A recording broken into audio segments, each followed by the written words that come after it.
আসসালামু আলাইকুম। প্রিয় ওয়ালাইকুম দর্শক, আসসালাম আপনা রহমতুল্লাহি। আপনাদেরকে গতকালকে যেমনটি ঘোষণা দিয়েছিলাম, সে ঘোষণায় আমি কারো নাম বলিনি আজকে কে লাইভে আসবে। তারপরেও আপনারা আ Facebook, YouTube যত জায়গায় আমি পোস্ট করেছি, সব জায়গায় মনে করেছেন যে এ মেজর ডালিম নামে আমরা যাকে চিনি, লেফটেন্যান্ট কর্নেল ডালিম, বীর উত্তম। তিনি আমাদের সাথে উপস্থিত আছেন। আমি এই আপনারা সারা দেশের মানুষ যে অধীর আগ্রহ নিয়ে অপেক্ষা করছেন, আমি আপনাদের এই আগ্রহের সেই সময়টা আর বাড়াতে দিতে চাই না। আমাদের আ এই জাতির সূর্য সন্তান, যিনি আপনারা ২০২৪ সালের স্বাধীনতা দেখেছেন, ১৯৭৫ সালের যে স্বাধীনতা, সেই স্বাধীনতা এনে দিয়েছিলেন আপনারা যে মানুষটিকে দেখছেন, সেই মানুষটি আ জনাব মেজর ডালিম। আমি আপনাকে মেজর ডালিম বলেই চিনি। কারণ আপনার জীবনের সবচেয়ে যে পুণ্যের কাজটি করেছিলেন, সেটা মেজর ডালিম হিসেবেই করেছিলেন। যে কারণে আপনাকে আমরা মেজর ডালিম হিসেবেই ডাকতে স্বাচ্ছন্দ্য বোধ করি। অ্যা আপনি জাতিকে অ্যাড্রেস করতে পারেন। ধন্যবাদ ইলিয়াস। আজ অনেক বছর পর দেশবাসীকে আমার তরফ থেকে, বিশেষ করে নতুন প্রজন্মের ছাত্র জনতা যারা ফ্যাসিবাদ বিরোধী আন্দোলনে আংশিক বিজয় অর্জন করেছেন, তাদেরকে আমি অভিনন্দন জানাই, সাথে লাল সালাম জানাচ্ছি। তবে বিপ্লব একটা সমাজে, যে কোনো রাষ্ট্রে একটি চলমান প্রক্রিয়া। সেই অর্থে তাদের বিজয় কিন্তু এখনো পুরোপুরিভাবে অর্জিত হয়নি। তার জন্য আরো সংগ্রামের প্রয়োজন। পুরোপুরিভাবে অর্জন করার পর তাদের এমন একটা অবস্থানে থাকতে হবে যেখান থেকে তারা নীতি নির্ধারণ করতে পারবে। তাদের যে ইচ্ছা, চাহিদা, প্রত্যাশা, যার সাথে জনগণের প্রত্যাশা চাহিদা মিল রয়েছে, সেটার বাস্তবায়ন করার দায়িত্বটাও কিন্তু তাদের নিজেদেরই করতে হবে। তাদের দায়িত্ব অন্য কোনো মানুষ এসে করে দেবে না। সে যত বড় স্কলারই হোক, যতগুলি মেডেলের অধিকারী হোক, আমার দীর্ঘ জীবনের অভিজ্ঞতা বলে যে বিপ্লবী যে লক্ষ্য থাকে, সেই লক্ষ্য একমাত্র বিপ্লবীরাই সাধন করতে পারে, অর্জন করতে পারে। সেই জন্য তোমাদেরকে এখনই ঘুমিয়ে পড়ার সময় ঘুমিয়ে পড়লে চলবে না, সজাগ থাকতে হবে। আগামী দিনে যত কঠিন সংগ্রামী হোক, সেই সংগ্রামে আল্লাহর উপর ভরসা করে তোমাদের যুদ্ধে ময়দানে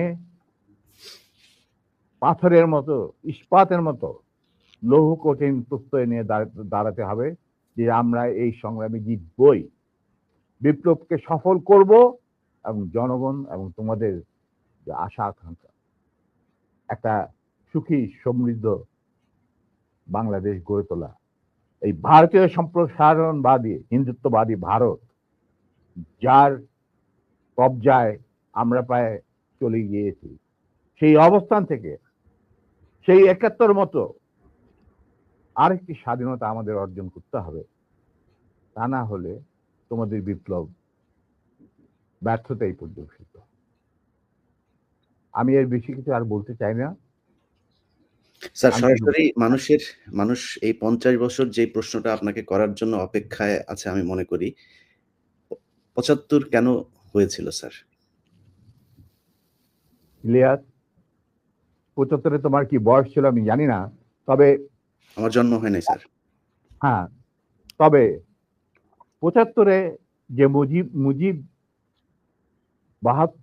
৭০-এর ইলেকশনের সময় ৭২-এর আগে, মানে ৭১-এর মুক্তি সংগ্রাম শুরু হওয়ার আগে ছিল, তার চরিত্র ছিল এক ভিন্ন প্রকৃতি।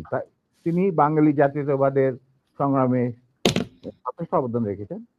কিন্তু স্বাধীনতার যখন পাকিস্তান আর্মি 25-26 রাতে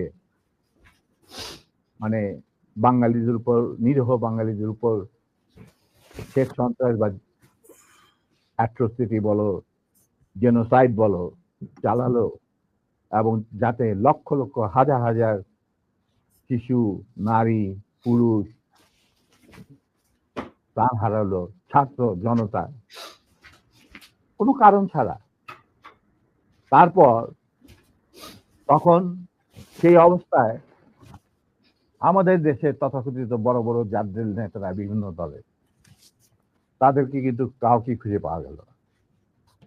তারা তখন তাদের নিজেদের জীবন বাঁচিয়ে যার যার মতো জায়গায় চলে গেলেন। মুজিব স্বয়ং পাকিস্তান আর্মির কাছে ধরা দিলেন এবং তাদের সাথে একটা বন্দোবস্ত করে তার পরিবারের ভরণ পোষণের দায়িত্ব আর্মির হাতে তুলে দিয়ে তিনি পাকিস্তানে পাড়ি জমান। ডাক্তার কামাল হোসেনকে সঙ্গে, যিনি ছিল major via media between Mujib and the army junta.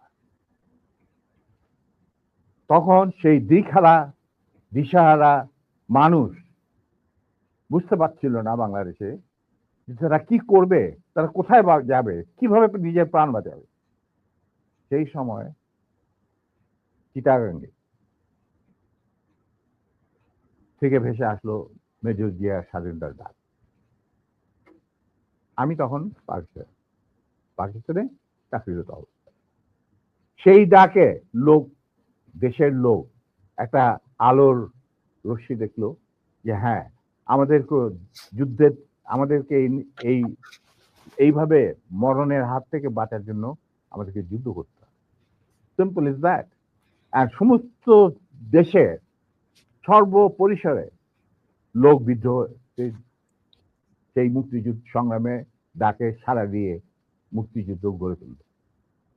আমরাও এখানে বসে থাকুন না, যারা পেরেছি, যাদের সাহস ছিল, যাদের দেশপ্রেম ছিল, যারা পাকিস্তানের আর্মি জান্তাদের নির্যাতন, নিষ্পেষণ, বৈষম্যমূলক আচরণের বিরুদ্ধে জানা ছিল,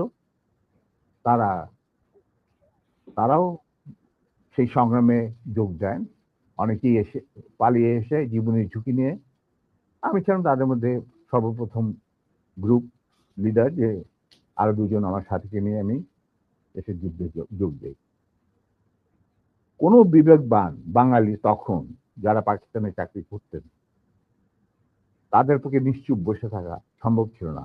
তবে এটাও ঠিক, অনেকেই ঠিক বুঝতে পারছিল না যে কি হচ্ছেটা কি।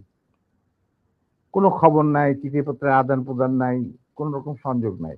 বিদেশি মিডিয়া, ভয়েস অফ আমেরিকা, তারপরে BBC, radio Australia, radio India, এই সমস্ত ওখান থেকে যা কিছু জানা যাচ্ছিল ওটা সম্পূর্ণভাবে বিশ্বাসযোগ্য ছিল না।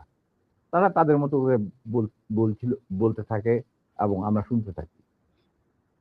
তাই অনেকেই ঝুঁকি নিতে রাজি ছিলেন না। আর একটা সমস্যা ছিল, অনেকেই পরিবার সহকারে থাকতেন পশ্চিম পাকিস্তান। এখন বউ বাচ্চা নিয়ে তো আর পালিয়ে যাওয়া সম্ভব না সবার পক্ষে। কিন্তু আমি ছিলাম তখন ব্যাচেলার।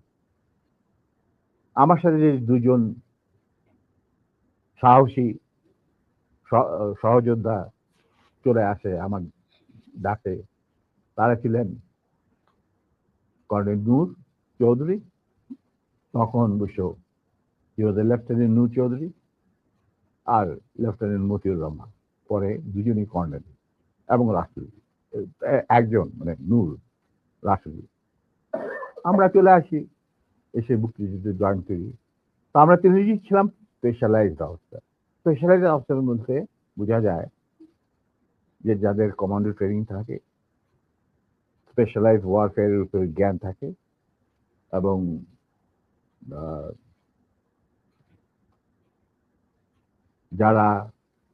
যাদের ইন্টেলিজেন্স অপারেশন কিভাবে বিশ্বজুড়ে চলে সে সম্পর্কে জ্ঞানে তারা অভিজ্ঞতা সঞ্চয় করেন বিভিন্ন কোর্সের মাধ্যমে।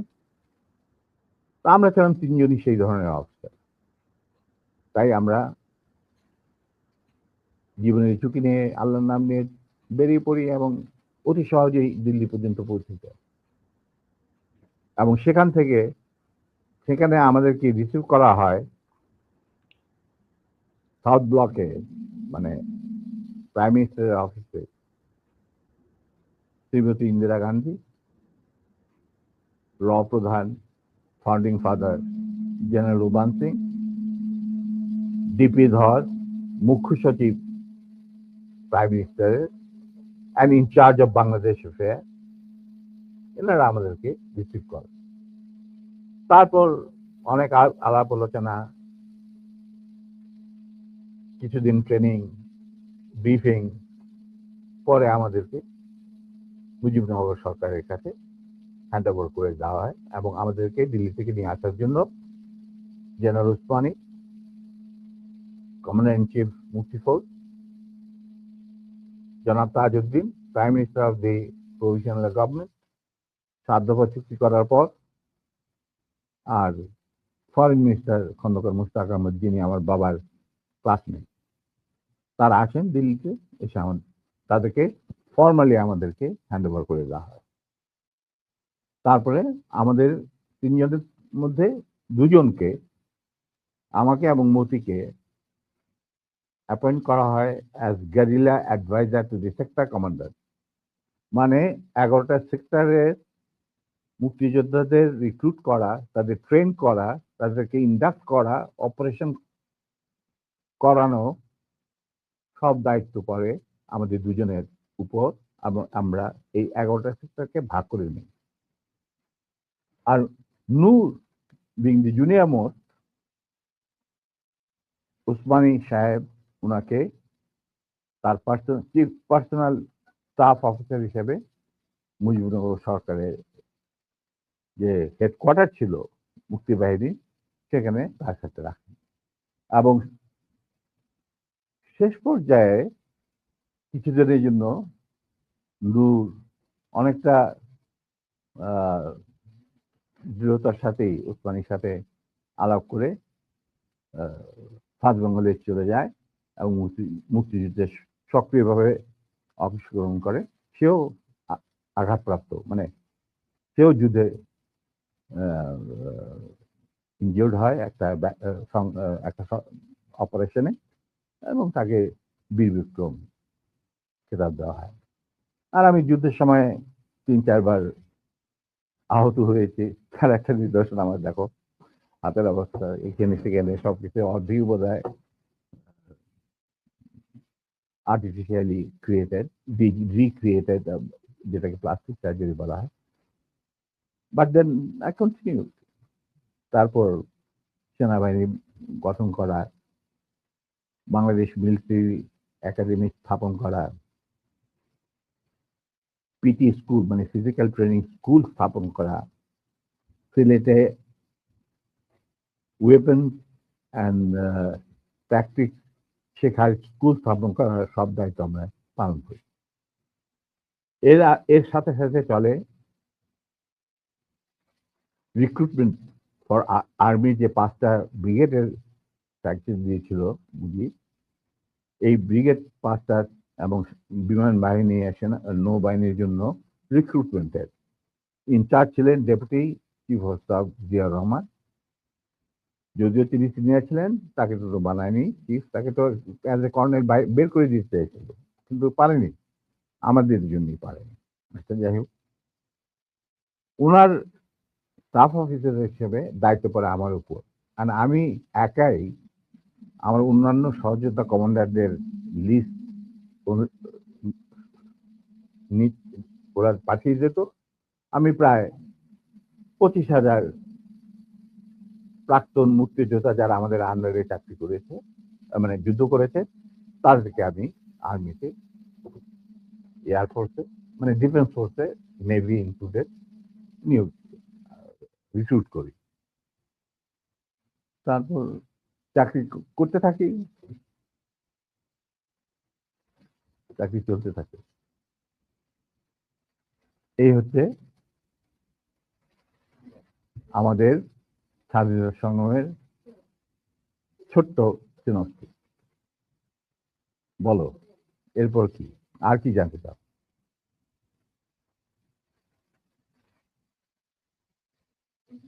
দুঃখিত। না, এরপরের যেই আমার মূল প্রশ্নটা ছিল যে, কোন পরিস্থিতিতে ৭৫ এর ১৫ই আগস্ট হলো? হুম।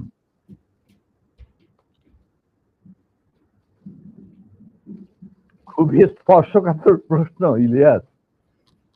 নিজের বাদ্য নিজে বাজানো অনেক সময় ঠিক হয় না, কিন্তু তুমি যখন প্রশ্ন করেই বসলে তখন স্যার, আমি একটা ভাবে স্যার, ছোট্ট স্যার, জবাব দেব। স্যার এই এই আমার YouTube চ্যানেলে আমি আজকে প্রায় ৫ বছর হলো ভিডিও লাইভ করি, প্যাকেজ দেই। সো ফার আই রিমেম্বার আমার সবচেয়ে বেশি আ একসাথে ভিউয়ার্স ছিল সম্ভবত ২০ বা ২৫,০০০। আমি মাত্র খেয়াল করলাম এই মুহূর্তে ১,৭০,০০০ মানুষ এট এ টাইমে ওয়াচিং আওয়ার ভিডিওস। এটা তো এই তোমার, the credit goes to you. No credit goes to you man. Goes to you. Well, মানে I'm just মানে well, যা কিছু হয় আল্লাহর ইচ্ছায় হয়। আমি একজন আমি আ আমি এজন্যই বললাম যে আপনার নিজের ঢোল আপনি যেটা মানে বাজানোর কথা বলছেন, আপনি তো বাজান নাই ৫০ বছর চুপ ছিলেন। যেই স্বাধীনতা আপনারা এনে দিয়ে গিয়েছেন, সেই স্বাধীনতা না আসলে তো আজকের শেখ হাসিনা যে অবস্থায় দেশকে নিয়ে গিয়েছিল, সেই ৭৫ এর পরে আর হয়তো ২-১ বছর লাগতো শেখ মুজিবের সেখানে নিয়ে যেতে। তো আমাদেরকে এই যে উদ্ধার করে দিয়ে গিয়েছেন, এই কৃতজ্ঞতা বোধটা বাঙালি জাতির নেই। যে কারণে আজকে মেজর শরীফুল হক ডালিম বাংলাদেশের মাটিতে নেই। অথচ আপনাদেরকে সর্বোচ্চ সম্মাননা দিয়ে আমাদের দেশে রাখা দরকার ছিল। সেই সম্মানটুকু আমরা দেখাতে পারি নাই বলেই মাঝে মধ্যেই আবার ২০২৪ আসে। তো আপনি ওইটা নিয়ে আমার মনে হয় আ দেরি তো অবশ্যই হয়েছে কিন্তু আমাদের জানা উচিত। এই জাতি প্রতিটা মানুষ জানতে চায় কি হয়েছিল ৭৫ এর ১৫ই আগস্ট। প্রথম কথা, প্রথম কথাটা হচ্ছে যে ১৫ই আগস্ট কিন্তু কোনো বিচ্ছিন্ন ঘটনা না। এটার সূত্রপাত হয় মুক্তিযুদ্ধ চলাকালীন অবস্থায়। আমরা বুঝতে পেরেছিলাম যে বাংলাদেশের মুক্তিযুদ্ধটা অ্যাকচুয়ালি কাদের ইন্টারেস্টে হচ্ছে? এটা কি আমাদের ইন্টারেস্টে হচ্ছে যে আমরা আমাদের দেশ যুদ্ধ করে স্বাধীন করব? নাকি এটার পেছনে অন্য কোনো উদ্দেশ্য কাজ করছে? যখন ৭ দফাতে চুক্তি করে নজরুল ইসলাম আর তাজউদ্দিনকে পারমিশন দেওয়া হলো to establish provisional government in Calcutta, এই ৭ টা ক্লজ পড়ে সাইন করার পর, দস্তখত করার পরে নজরুল ইসলাম সাহেব ফিট হয়ে পড়ে গিয়েছিলেন যে এটা তো একদম একটা দাসখত যে আমরা ক্রমান্বয়ে ভারতের একটা করদ রাজ্য, তারপরে একটা অঙ্গরাজ্য হিসেবে অঙ্গরাজ্যে পরিণত হবে বাংলাদেশ, হবু বাংলাদেশ। আর ওই joint declaration between Usmani and general Manekshaw joint command establish করার পর কথা ছিল যে general Usmani on behalf of Bangladesh government will invite General Manekshaw to come and be present as an auxiliary force commander, সহায়ক শক্তির কমান্ডিং চিফ হিসাবে in the surrender ceremony, but the instrument will be signed by the Mukti Fauj commander in chief, who was General Usmani, Colonel Usmani. কিন্তু সেটা হতে দেওয়া হলো না। ১৬ই ডিসেম্বরে যে সারেন্ডার সেরেমনি হলো রেস কোর্সে, সেখানে পরিষ্কার বাংলাদেশের জনগণ দেখতে পেল যে পাকিস্তান আর্মি সারেন্ডার করছে ভারতীয় সেনাবাহিনীর কাছে, এবং সেখানে সাইন করছেন আরোরা ভারতীয় বাহিনীর পক্ষে, আর ওদিকে নিয়াজি পাকিস্তানি আর্মির পক্ষে। সেখানে মুক্তিযোদ্ধারা কোথায়? আমরা পরে থাকলাম ঝাড়ুদার হিসাবে ইন্ডিয়ান আর্মির রাস্তা পরিষ্কার করে দেওয়ার কাজে, বনে বাদারে। আমাদেরকে কোনো শহরগঞ্জে ঢোকার পারমিশন দিল না মুজিব সরকার, মানে তাজউদ্দিনের সরকার, আওয়ামী লীগ সরকার। সেই অবস্থায় কি প্রমাণিত, এটা এই ঘটনায় কি প্রমাণিত হলো? ইন্ডিয়া প্রমাণ করলো সারা বিশ্বে যে বাংলাদেশের জনগণ নিজেরা যুদ্ধ করে দেশ স্বাধীন করেনি। বাংলাদেশ নামক একটি রাষ্ট্র প্রিমেচুরলি জন্ম দেওয়া হয়েছে as an outcome of Indo Pakistan war, যেখানে ইন্ডিয়া জিতেছে। এইটা হলো ইতিহাসের শুরু। তারপর মুজিবকে যখন ছাড়া হলো, সে তো কিছুই জানতো না যে দেশ স্বাধীন হয়েছে, কোনো মুক্তি ফৌজ বলে কিছু ছিল, হাজার হাজার লোক দেশচ্যুত হয়েছে, প্রাণ হারিয়েছে, কি জানতো। সে তাকে যখন ছেড়ে দেওয়া হলো, তখন ইন্দিরা গান্ধী তাকে পাকিস্তানে ফোন করে বলল যে ফোন করলো মুজিব, ফোন করে বলল যে আমি দেশে ফিরে যাচ্ছি। তখন ইন্দিরা গান্ধী যাওয়ার আগে আপনার সাথে দেখা করে আমি আপনাকে কৃতজ্ঞতা জানতে চাই। তো তখন ইন্দিরা গান্ধী বলল, কৃতজ্ঞতা জানাবেন, আপনি ফোন না করলে আমি আপনাকে ফোন করতাম, আপনাকে ঢাকায় সরাসরি আপনি যাবেন না, আপনি নয়াদিল্লি হয়ে যেতে হবে। মুজিব সেটাই করলেন, তিনি চলে গেলেন নয়াদিল্লি, লন্ডন হয়ে। সেখানে কি হলো, যেই 7 দফা চুক্তিতে সাইন করার পর প্রবাসী সরকার গঠন করেছিল তাজউদ্দিন আর নজরুল ইসলাম, সেই আওয়ামী লীগ বাংলাদেশে ক্ষমতা গ্রহণ করলো সারেন্ডারের পর ওই 7 দফা ভিত্তিতে। এবং সেই 7 দফাতে মুজিব স্বাক্ষর দেওয়ার পর ফিরে গিয়ে তিনি ক্ষমতা নিজে হাতে নিয়ে নিলেন। তাজউদ্দিনকে বললো, তাজউদ্দিন তুমি প্রাইম মিনিস্টার থাকবে না, আমি হোম প্রাইম মিনিস্টার। তারপর কি হলো, কোনো নির্বাচন নাই, কিছু নাই। ওই 70-এর নির্বাচনের সুবাদে তারা ইন্ডিয়ার 4 স্তম্ভ ডুপ্লিকেট বাংলাদেশে ইম্পোর্ট করে তার উপরে একটা সংগঠন বানানো, হুবহু এক। শুধু তাই না, রবীন্দ্রনাথ ঠাকুর, যাকে নিয়ে আমরা নাচানাচি করি এবং অনেকের মানে ভাসে যায়, আপ্লুত হয়ে যায় আবেগে, এই রবীন্দ্রনাথ ঠাকুর একজন ইন্ডিয়ান নাগরিক এবং ইন্ডিয়ার জাতীয় সঙ্গীতের রচয়িতা। আমাদের দেশে তার চেয়েও প্রতিভাবান কবি কাজী নজরুল থাকা সত্ত্বেও আমরা সেই ভারতীয় নাগরিকের একটা গানকে আমাদের জাতির উপরে চাপিয়ে দেওয়া হলো জাতীয় সঙ্গীত। পৃথিবীর ইতিহাসে এমন কোন নজির আর দ্বিতীয়টা আছে বলে আমি মনে করি না। কেন কোনো বাংলাদেশে যদি নজরুল ইসলামকে আমরা জাতীয় কবি আখ্যা দিয়ে থাকি, তাহলে নজরুল ইসলামের গান কেন হলো না? বা অন্য কারো গান হতে পারতো জাতীয় সঙ্গীত।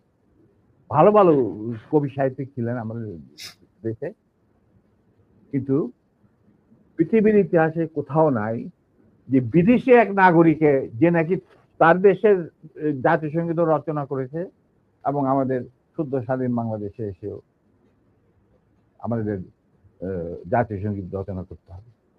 এটা কি ধরনের কথা? That means you have nothing in your hand. তারপর মুজিবকে দিয়ে রক্ষী বাহিনী সৃষ্টি করলো ইন্ডিয়া। তারা বাংলাদেশের সামরিক বাহিনীকে দুর্বল করে একটা নামের মাত্র সামরিক বাহিনী, হাতে লণ্ঠন, করে ঠনঠন, এই ধরনের একটা সেনাবাহিনী রাখবে। আর কারণ একটা সেনাবাহিনী তো রাখতেই হবে, কারণ যে কোনো জাতির মেরুদণ্ড হচ্ছে সেনাবাহিনী।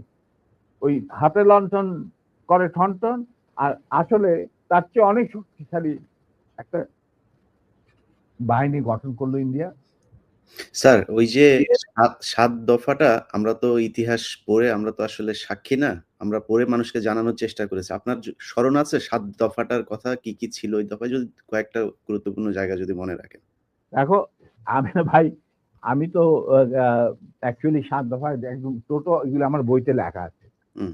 যারা না এটা ইচ্ছুক এটা তারা কেন জিজ্ঞেস করলাম স্যার? কারণ হচ্ছে মানে আপনি আচ্ছা, আমি সেনাবাহিনী তো করতে পারবেন না স্যার। সেনাবাহিনী আমার তো কাছে ৭ দফা মানলে করতে পারবেন না স্যার। আমার পক্ষে হয়তো এখন রিকালেক্ট করা অফেন হুম, হুম। ডিফিকাল্ট। জি কারণ স্যার, আমার মাথায় অনেক কিছু খেলা করে। জি স্যার। ২-১ টা জিনিস বলছি। যেমন ধরো মুজিবের মুজিব এবং তার সরকারকে প্রোটেকশন দেওয়ার জন্য ইন্ডিয়ান আর্মি অবস্থান করবে বাংলাদেশে। রাইট। অশরীরে। বাংলাদেশের কোনো শক্তিশালী সামরিক বাহিনী গঠিত হবে না। বাংলাদেশের কোনো স্বাধীন বৈদেশিক পররাষ্ট্রনীতি থাকবে না। জি। বৈদেশিক নীতি থাকবে না। হুম, বাংলাদেশের শাসন ব্যবস্থা, আমলাতন্ত্র, শিক্ষা ব্যবস্থা, স্বাস্থ্য ব্যবস্থা, শিল্প ব্যবস্থা, কৃষি ব্যবস্থা সবকিছুই চলবে ভারতীয় বিশেষজ্ঞদের ইচ্ছামত।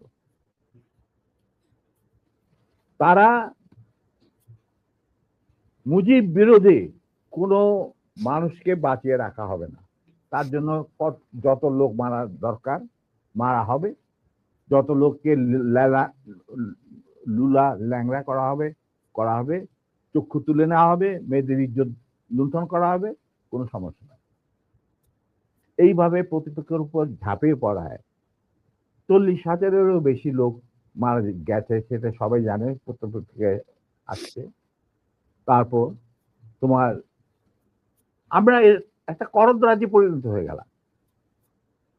কিন্তু সমস্যা দেখা দিল যে বাংলাদেশের মাটিতে যদি যে ইন্ডিয়ান সোলজাররা অবস্থান নেয়, তাহলে বিদেশ থেকে কোনো রকম কোনো দেশেই বাংলাদেশকে স্বীকৃতি দিতে রাজি না। কারণ পাকিস্তান ইতিমধ্যে সিকিউরিটি কাউন্সিল থেকে একটা আইন পাস করে নিল যে বাংলাদেশে কে নিয়ন্ত্রণ করছে ভারত তাদের সেনাবাহিনীর মাধ্যমে, মুজিব সরকারের মাধ্যমে।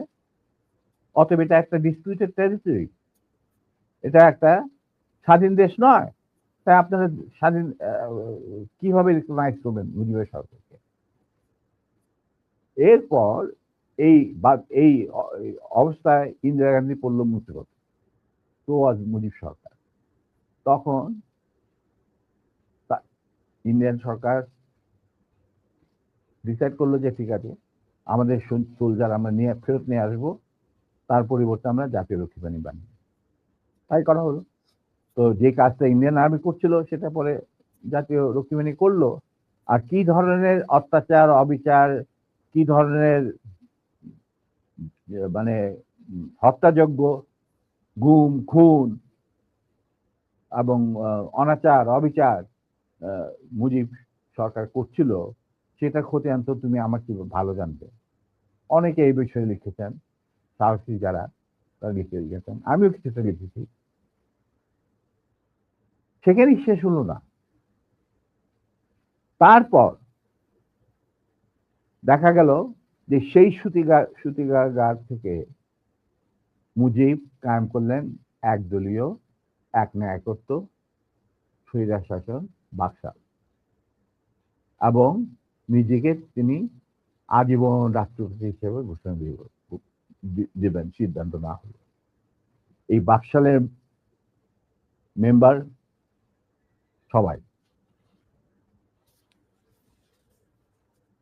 সেই বাকশাল করার পর মুজিবের শক্তি বেড়ে গেল, তার নিষ্ঠুরতা এমন অসহনীয় পর্যায়ে চলে গেল, ইলিয়াস, লুটপাট, মারধর, চোরাচালান, নকল টাকা ছাপানো ভারত থেকে, এই সমস্ত মানে একটা আমাদের মনে অস্তিত্বই এমন অবস্থায় গিয়ে থাকলো যে মানুষ একদিন মুজিবের জন্য দোয়া করেছিল যে আল্লাহ, আমাদের এই মুজিব আমাদের চোখের মনি, আমাদের বাঁচাবে, দেশকে স্বাধীন করবে, বাঙালিদের ন্যায্য অধিকার আদায় করবে। সেই মুজিবের জন্য লোকজন আল্লাহর কাছে দোয়া চাচ্ছিল যে আল্লাহ আমাদের আজাদ দাও, নমরুদের হাত থেকে আজাদ দাও, আমরা তো শেষ মরে যাচ্ছি সব, কোথাও কোনো কেউ নেই প্রতিবাদ করা। এটা তো আমরা যারা সেনাবাহিনীতে তখন ছিলাম, যারা দেশপ্রেমী যোদ্ধা, তারা ঠিক মেনে নিতে পারেনি। যেভাবে তারা মেনে নিতে পারেনি পাকিস্তানের জান্তাদের অবিচার এবং দুরাচার। এরই পরিপ্রেক্ষিতে তাদের নেতৃত্বে সংগঠিত হয় একটা সেনা বিপ্লব। অনেকে বলে মুজিবকে মারা হলো কেন? মুজিব তো মারা যায় নাই, মুজিব নিহত হয়েছে একটা সেনা অভ্যুত্থানের ঘটাকালে। সেনা অভ্যুত্থান তো আর খালি হাতে মার্বেল খেলে না, ওখানে দুই পক্ষ থেকেই গোলাগুলি হয় এবং হতাহত হয় দুই পক্ষে। যেমন মুজিবের পক্ষের কিছু লোক মারা গেল, সেভাবে বিপ্লবীদের, সেনা অভ্যুত্থানকারী বিপ্লবীদের তরফ থেকে কিছু লোক প্রাণ হারায়। এটাই বাস্তবতা। কিন্তু তারা বিজয়ী হয়ে গেল, বিপ্লবীরা বিজয়ী হলো, তারা ক্ষমতা তাদের নিজের হাতে নিয়ে নিল স্বতঃস্ফূর্ত ভাবে। ইলিয়াস, ঘোষণাটা অবশ্য আমি দিয়েছিলাম, স্বতঃস্ফূর্ত ভাবে মুজিবের সেই মৃত্যুর খবর জানার পর আর বাকশালের পতনের খবর জানার পর লাখো লাখো লোক, মানে দেশের রাস্তা ঘাট, গঞ্জ, শহর, বন্দর, নগর, গ্রাম, সবাই আনন্দ মিছিল বের করলো। আমরা তো এই সমস্ত লোকজনকে ডেকে নিয়ে আসিনি, স্বতঃস্ফূর্ত ভাবে লোকজন। আর যে সমস্ত রাজনৈতিক নেতা বা দলগুলো আন্ডারগ্রাউন্ড ছিল, তারাও জনসমর্থন নিয়ে রাস্তায় চলে আসে। এইভাবেই জনস্বীকৃতি পেয়েছিল 15 আগস্টের 32 সামরিক অভ্যুত্থান। এবং পরবর্তীতে খালেদ মোশাররফের প্রতিক্রিয়াশীল কুচক্রীদের কুদেতার বিরুদ্ধে ঘটা 7 নভেম্বর সিপাহী জনতার বিপ্লব। এগুলো সব একই সূত্রে গাথা। তো আমি বলবো যে আমাদের ফার্স্ট রিপাবলিক ছিল, ফ্রান্স রেভলিউশনের পরিপ্রেক্ষিতে বলছি, ফার্স্ট রিপাবলিক ছিল 71 মুক্তিযুদ্ধ, তারই ধারাবাহিকতায় হয়েছে 75 আগস্ট বিপ্লব, তারই ধারাবাহিকায় থার্ড রিপাবলিক হয়েছে 1924 সালের ছাত্র জনতার গণ অভ্যুত্থান।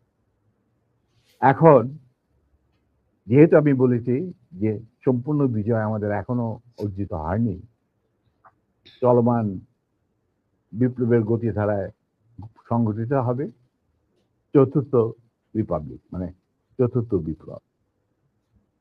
আমি এবং আমার সাথী ভাইরা যারা এখনো বেঁচে আছেন, যে অবস্থাতেই আছেন, আমরা যদি আমাদের বর্তমান প্রজন্মের বিপ্লবীদের, ছাত্র জনতা,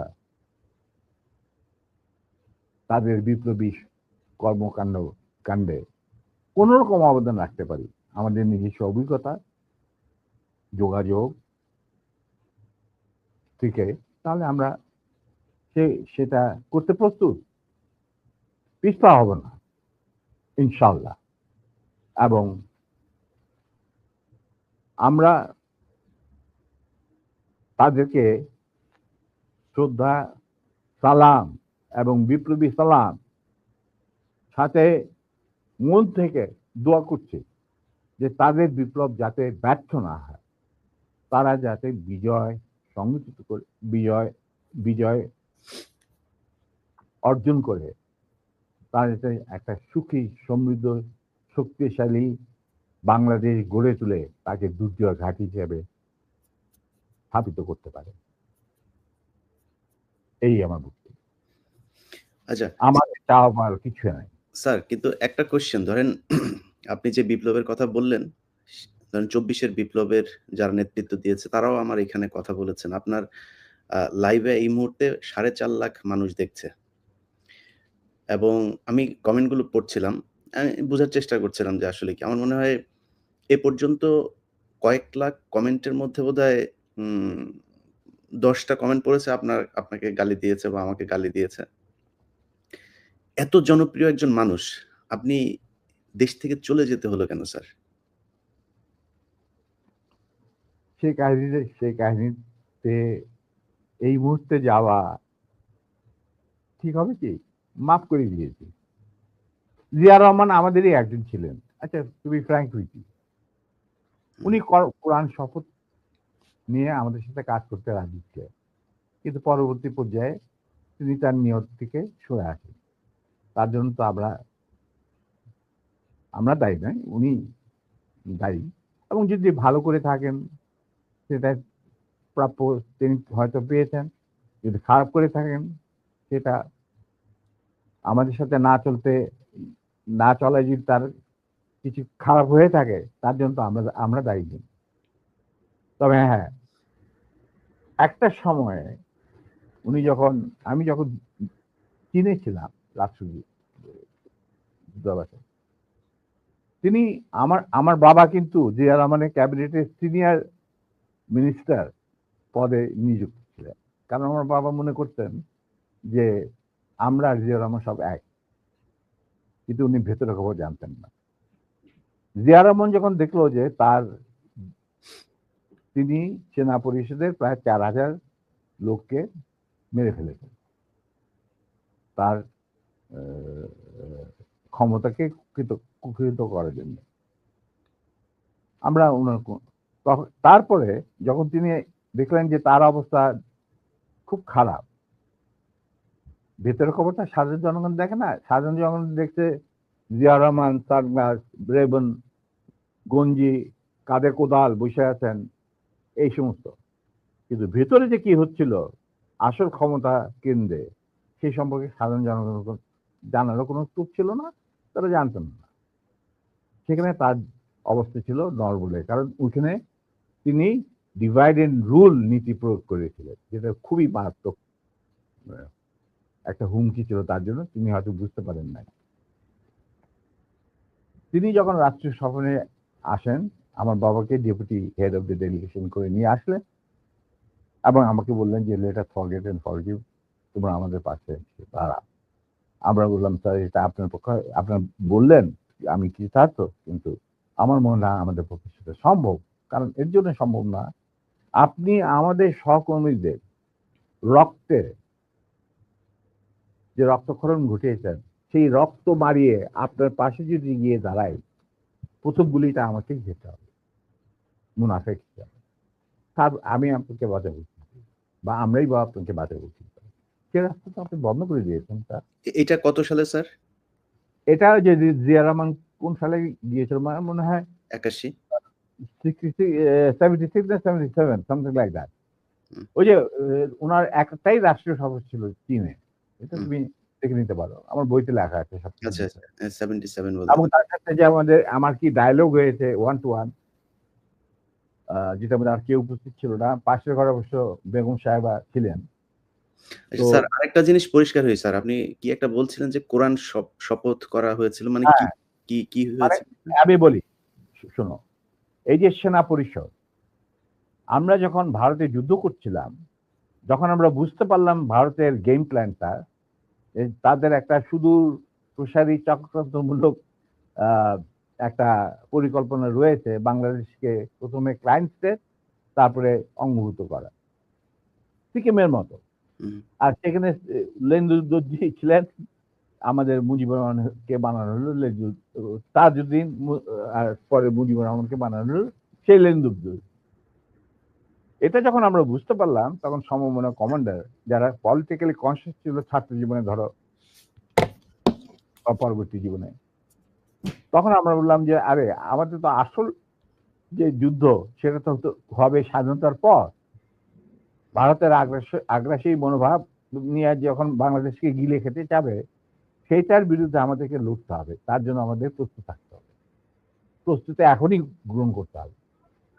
তখন আমরা ওই মুক্তিযুদ্ধের আড়ালে আমরা সেনা পরিষদের বীজ বপন করি। তো তোমার মনে থাকার কথা, যদিও Zia Rahman declaration of independence দিয়েছিল, প্রথমে তিনি নিজেকেই অস্থায়ী সরকারের প্রধান হিসাবে দাবি করেছিলেন, মানে ভাষণে বলেছিলেন। পরে ইন্ডিয়ার চাপে উনি এটাকে বদলে যে মুজিবুর রহমানের ইনস্ট্রাকশনে আমি এই ঘোষণা দিলাম স্বাধীনতা।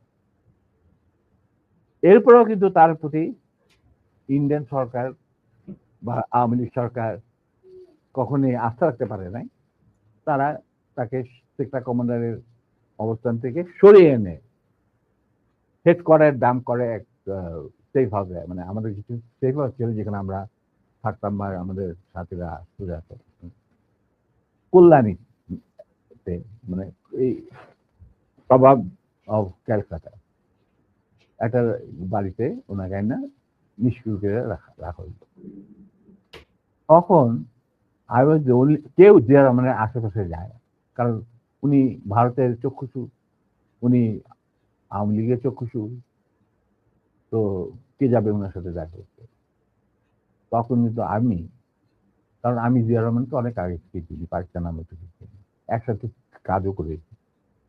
যাই হোক, আমি গিয়ে ওনার সাথে যোগাযোগ করি এবং তাকে বুঝাই যে স্যার আপনি ধৈর্য ধরুন, আমরা আপনাকে সহজে হারাবো না। তখন আস্তে আস্তে আমরা তাকে বলি যে আমি এরকম আসল উদ্দেশ্য যে ভারতের, সেটাকে বানচাল করার জন্য এখন থেকে আমরা প্রস্তুতি নিচ্ছি। আপনি কি আমাদের সাথে থাকবেন কি থাকবেন না, সেটা আমাদের তরফ থেকে আমাকে পাঠানো হয়েছে জানার জন্য, কারণ আমি আপনার কাছে সবচেয়ে ক্লোজ ছিলাম পাকিস্তান আর্মি, সবাই জানে। আচ্ছা, উনি বললেন কি তোমাদের কর্মসূচি? তখন আমি তাকে আমাদের কর্মসূচি দিলাম, যেটা 25 বছরের একটা কর্মসূচি ছিল ইলিয়া। তুমি যদি এই কর্মসূচিটা পড়ে, এই কর্মসূচিটা আমরা তৈরি করেছিলাম বিভিন্ন সেক্টরের মুক্তিযোদ্ধা এবং অন্যান্য সাধারণ জনগণের আশা আকাঙ্ক্ষার পরিপ্রেক্ষিতে। সেই কর্মসূচিটা পড়ার পর উনি এটাকে মেনে নেন। তো আমি বললাম যে স্যার, আমাদের সমস্যাটা হচ্ছে আমরা সবাই প্রায় সমবয়সী, আমাদের একজন সিনিয়র অফিসার দরকার যাকে আমরা ট্রাস্ট করতে পারি, তাকে আমরা কেন্দ্র করে এগিয়ে যেতে চাই এই সেনা পরিষদের কর্মসূচি বাস্তবায়নের জন্য। স্বাধীনতার পর, স্বাধীনতা যুদ্ধ তো করবোই, স্বাধীনতার পর এই কর্মসূচি আমরা বাস্তবায়ন করব অন্যান্য সমমনা দেশপ্রেমিকদের সঙ্গে নিয়ে। তখন উনি এটা খুব কেয়ারফুলি আমাদের কর্মসূচি পড়লেন। তারপরে আমি একদিন গেলাম, উনি বলে যে আমি পড়লাম, আমি সম্পূর্ণভাবে একমত, স্বাধীন বাংলাদেশকে একটা সুখী সমৃদ্ধ আত্মনির্ভরশীল এবং আমাদের সংস্কৃতির ভিত্তিতে নতুন বাংলাদেশ গঠন করার জন্য এর চেয়ে ভালো কোন রকম কর্মসূচি হতে পারে না। আমরা ধাপে ধাপে এটাকে কার্যকারী করব। তখন আমি বললাম, তাহলে কি আপনি আমাদের সাথে কাজ করতে রাজি আছেন? আমরা আপনাকেই আগে রেখে আমরা কাজ করতে চাই, কারণ you are the senior most এবং আপনি একজন সৎ ব্যক্তি। উনি সৎ ছিলেন ব্যক্তিগতভাবে। আর তবে আপনার সমস্যা হচ্ছে আপনি বাংলা জানেনও না, বাংলা বলতে পারেন না, লিখতে পারেন না, আপনি সারা জীবন পাকিস্তানে বড় হয়েছেন, ওখান থেকে আর্মি চলে গেছেন। দ্যাটস নট এ প্রবলেম, আমরা রয়েছি আপনার গ্রাউন্ড ওয়ার্ক করার। আপনি যদি রাজি থাকেন তাহলে আমরা একসাথে কাজ করতে, আপনাকে সামনে রেখে আমরা কাজ করতে রাজি, এগিয়ে যাবো, সেনা পরিষদ এগিয়ে যাবো কাজ। তখন বললেন যে আমি রাজি। তখন বললেন যে স্যার, আমাদের সাংগঠনিক বিধান অনুযায়ী আপনাকে একটা কোরআন শপথ দিতে হবে, যে কোরআন ধরে আপনি বলবেন যে আমি এই কর্মসূচি ভিত্তিক কর্মকাণ্ড, সেটা পরিষদের কর্মকাণ্ড পরিচালনা করার জন্য শীর্ষ নেতা হিসেবে যোগ দিতে রাজি আছে। উনি উজু করে আসলেন, কোরআন শরীফ রাখা হলো, তার উপর হাত রাখলেন, আমিও ওর হাতের উপর হাত রাখলাম, তারপরে শপথ উনি নিলেন। তবে একটা শর্ত থাকতো উনার তরফ, যে যতদিন পর্যন্ত রাষ্ট্রীয় ক্ষমতায় আমরা না যেতে পারবো, ততদিন পর্যন্ত সেনা পরিষদের সাথে আমার যে কোনো সম্পর্ক আছে সেটা প্রকাশিত করা যাবে না। আমরা হলাম ইতিতে আমরা সবাই পরামর্শের মাধ্যমে বললাম ইতিতে বললো শুধু তুমি আর নূর এই দুজনের পারমিশন থাকবে আমার সাথে যে কোনো সময় যে কোনো অবস্থায় যোগাযোগ করা। আমি বললাম আমাদের খুব বেশি যোগাযোগ করার দরকার হবে না, তবে প্রয়োজন মতো নিত্য বেসিসে আমরা দুজনেই আপনার সাথে যোগাযোগ করি। তাও তার বাসায় অফিসে না। এই হলো কথা। তার মানে তার সেই শপথ তো আপনি রাখলেন না। আপনি মনে করলেন যে আমাদের বিদেশে রাইখা এই ছিড়ায় ছেটায় আপনার আন্ডারেই সরকারের আন্ডারে থাকবো আমরা বিভিন্ন দূতাবাসে। আপনি আপনার যাদেরকে আপনি বিশ্বাসযোগ্য মনে করেন তাদের নিয়ে আপনি রাষ্ট্র চালাবেন, চালান। আমরা তো কোনো রকম বিরোধিতা করি নাই আপনার, করব। আজ আপনি আমার বাবার সামনে বলছেন যে তোমরা let us forget and forgive and start afresh। রাজনীতিতে বা রাজনীতি হলো দাবা খেলা। দাবা খেলায় একটা চাল দিয়ে চাল আবার পিছনে নেওয়া যায় না। চালের আগে আপনাকে চিন্তা করতে হয়। এটা একবার চাল দেওয়ার পর আর সেটাকে ফেরত নেওয়া যায় না। আপনি how can we start afresh? এটা সম্ভব নয়। এভাবে আমাদের মিটিং শেষ হয়ে যায়। আপনাদের ওই ২৫ বছরের পরিকল্পনাতেই কি শেখ মুজিবকে ক্ষমতাচ্যুত করার পরিকল্পনা ছিল? এটা অবশ্যই।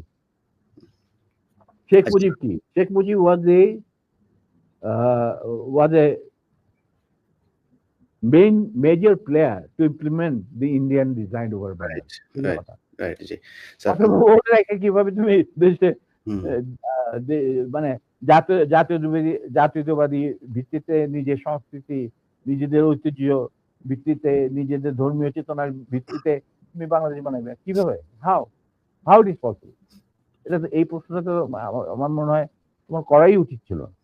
না এটা করা উচিত ছিল না কেন এটা করলাম আপনার মুখ থেকে শোনানোর জন্য। এটা শুনলে হয়তো অনেকেই মনে করতে পারে যেমন আওয়ামী লীগ হয়তো এটা নিয়ে কথা বলবে যে জিয়াউর রহমানও তাহলে তাকে ক্ষমতাচ্যুত। আমি কিন্তু এখানে হত্যা করার কথা বলি না। আমি বলেছি ক্ষমতাচ্যুত। ক্ষমতাচ্যুত করার কথা ক্ষমতা তিনি জানতেন। he was a casualty.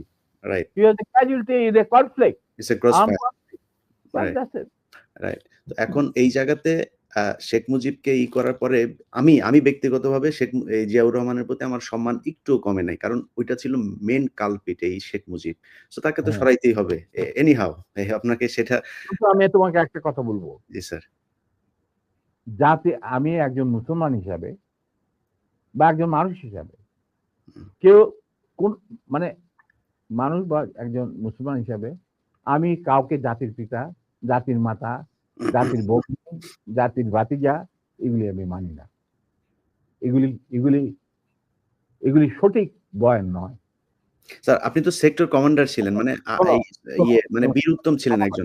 এই প্রশ্নটা আমি শেষ করিনি। জি, জি। আমরা এই যে সভ্য সমাজ তথাকথিত যেখান থেকে আমরা গণতন্ত্রের সবক নেই, যেখান থেকে আমরা মানবাধিকারের সবক নেই, যেখান থেকে আমরা শিখি হোয়াট ইজ ব্যক্তি স্বাধীনতা, বলার স্বাধীনতা, এই সমস্ত যেখান থেকে আমরা সবক নেই সেই সমস্ত দেশে কি জাতির পিতা, জাতির ফিতা, জাতির বাতা, এই সমস্ত আছে? বলো কোন দেশ আছে? কথা ইউএসএ তে কয়েকজনকে তারা মানে ইউএস এর ফাউন্ডার মনে করেন। ফাউন্ডিং ফাদারও কেউ বলে না। রাইট। হুম, দেখো Nelson Mandela was a friend of mine. উনি তো কোনদিন একসেপ্ট করে নাই যে তাকে বলা হোক জাতির পিতা। হুম। জম্মু কেনিয়াটা ওনাকে তো জাতির পিতা বলা হয় না। প্যাট্রিক লুমুম্বা অফ জাম্বিয়া ওনাকে তো জাতির পিতা বলা হয় না। স্যার হারারে জাতির পিতা যদি বলা হয় যেমন ভারতে এই কালচার আছে। কিন্তু ভারত যদি আমরা ভারতের কালচারকে মানবো কেন? না যদি মানা হয় সেক্ষেত্রে স্যার কেন মানা হবে? মোহাম্মদ আলী জিন্নাহ বাংলাদেশের জাতির পিতা হবে। কারণ সে দ্বিজাতি তত্ত্বের ভিত্তিতে ২ রাষ্ট্র গঠন করে দিয়ে গেছে। মোহাম্মদ আলী জিন্নাহ কোনোদিনই বাইচা আমি থাকলে বলছি স্যার যদি হয়, যদি তারা করতেই চায় তো তাহলে সে হবে সে আমার কথা শোনো, জি, জি sir. I am very straight. কারণ আমার দাদা নানারা সব ছিলেন ফ্রম দি আলিগড়, তারাই প্রতিষ্ঠা করতে মুসলিম লীগ নওয়াজ শরীফুল্লাহ সাহেবের নেতৃত্বে। I come from a political family. My father was the GS of Dhaka University. ঠিক আছে? Now he became the leader of the youth and student front of Muslim League. ওনারাই বিলেত থেকে নিয়ে আসছিল জিন্নাকে টু প্রোভাইড লিডারশিপ। তাদের এক point agenda, মুসলমানদের যেন স্বাধীন দেশ চাই, নো আদার থিং। এবং প্রথম গুলি খায় এই পাকিস্তান আন্দোলনের মুভমেন্টে কারমাইকেল কলেজের একটা ছাত্র, যেই প্রসেশনের নেতৃত্ব দিচ্ছিলেন আমার বাবা, বুঝলে? অতএব আমার মনে হয়, আমি জিন্দাকে যতটুকু জানি, তিনি নিজেও কোনোদিন জাতির পিতা হিসেবে খেতাব নিতে রাজি হতেন। জি স্যার। স্যার, আমাদের অনেকগুলো খুব গুরুত্বপূর্ণ কোশ্চেন আছে, যে কোশ্চেনগুলো মানুষ অনেক এই 50 বছর অপেক্ষা করছিল। আমরা দ্রুত কোশ্চেনে যাই। পরের কোশ্চেনটা স্যার, মানে ইয়েস নো স্যার, দুই ইয়েতে মানে জবাব। আমার দর্শকরা আর তোমার দর্শকরা, আপনার দর্শক স্যার, তোমার দর্শক, আমি আমার দর্শক বলবো না, যে তোমার দর্শক। আই এম প্রিভিলেজ, তুমি আমার সাথে কথা বলছো এবং তোমার মাধ্যমে তারা আমাকে দেখছেন। আমি বলবো যে আমি দর্শকদের সোজা কথা বলতে চাই যে আমি ব্যক্তিগতভাবে জাতির পিতা, জাতির ভগ্নী, জাতির জামাই, এই সমস্ত কিছু বিশ্বাস করি। আমরাও করি না স্যার, বাংলাদেশের মানুষ কেউই করে না এটা। যাদের বোধগম্য থাকা উচিত, জাতির পিতা যদি বলতেই হয়, তাহলে বিশ্ব মানবতার পিতা হচ্ছে আদম আলাইহিস সালাম। এটা কেউ অস্বীকার করতে পারে? তা আমার কথা হচ্ছে, তোমরা উন্নত দেশগুলি থেকে তোমরা গণতন্ত্র শিখে আসো, তারপরে মানব অধিকার শিখে আসো। এগুলি কি নতুন করে শেখার কিছু আছে? আমাদের কোরআনের মধ্যে এই সমস্ত নাই? তারপরে বিভিন্ন ধর্মগ্রন্থ থেকে এগুলি নেই? তারপরে ওই সমস্ত দেশে কেন জাতির পিতা থাকে না? ওইখানে কেন জাতির মাথা থাকে না? আমাদের এখানে কেন থাকতে হবে? ইন্ডিয়াতে কে জাতির পিতা? হু ইজ জাতির পিতা অফ ইন্ডিয়া? বলো তুমি আমাকে। দেয়ার ইজ নো জাতির পিতা। হু ইজ জাতির পিতা? কোন সভ্য দেশে জাতির পিতা বলে কোনো জিনিস নাই। এটা হলো আমার শেষ কথা। এটা তো স্যার মুজিববাদ প্রতিষ্ঠিত করতে হবে। যাক স্যার, আমি এক কথা, সেটা একটা গ্রুপের একটা সেগমেন্ট অফ দি পপুলেশনের চিন্তা ভাবনা কথা বলছি। না স্যার, সেগমেন্ট অফ পপুলেশন এটা আলাদা একটা রিলিজিয়ন। আওয়ামী লীগ হচ্ছে একটা ধর্ম, ওদের ধর্মের এই প্রফেট হচ্ছে গিয়ে শেখ মুজিব। এটা শুধু মানুষ না, ওরা আরেক জিনিস। এটাকে আপনি ঠিক করতে পারবেন। ওরা তো মানুষ না হলে অমানুষ হোক বা অন্য গ্রহ থেকে ওরাদের আগমন হোক, আমি বলবো তাদের মেন্টর যে ভারত, যেখানে এখন ওনারা গিয়ে আরামে এসে থাকতেছেন বাংলাদেশ থেকে পলায়া, কোনোদিন শুনি না কোনো প্রাইম মিনিস্টার পলাই যায়। আচ্ছা, এনিওয়ে, ওনারা পলাই গেছেন। এখন ওই দেশটাতে কোনো জাতির পিতা আছে কি বলো? নাই। তো আমরা কেন জাতির পিতা নেবো? কেন নেব? কি যুক্তিটা কি? বাংলাদেশের স্বাধীনতার ব্যাপারে বা স্বাধীনতা আগ পর্যন্ত বাংলাদেশকে পৌঁছানোর রাজনীতিতে কি শুধু মুজিবের অবদান ছিল? এখানে ভাসানীর নাম নিতে হবে না? ফজলুল হকের নাম নিতে হবে না? ফারুদ্দিন নাম নিতে হবে না? বলো তুমি আমি পরিষ্কার ভাবে। কেন? তাহলে মুজিব কিভাবে জাতির পিতা হবে? একমাত্র মুজিবই কি বাংলাদেশের ঠিকাদার? না, আমি সেটা মনে করি না। মুজিব তো কোনোদিন স্বাধীনতা চাইনি বাংলাদেশের জন্য। He never wanted that Bangladesh should be independent. Agartala ষড়যন্ত্র মামলা টামলা এই সমস্ত আবল তাবল কথা বলে, কিচ্ছা বলে। আসল কিচ্ছা তো আগরতলা, মানে স্বাধীনতার কথা সেনাবাহিনীর এক তরুণ অফিসার প্রথম চিন্তা করেছিল। তিনি ছিলেন কমান্ডার ওয়াজেম হোসেন, পাকিস্তান নেভির চৌকুশ অফিসার। স্যার, অনেক গুরুত্বপূর্ণ কথা আছে যেগুলো মানুষ শুনতে চায়, সেখানে যাই।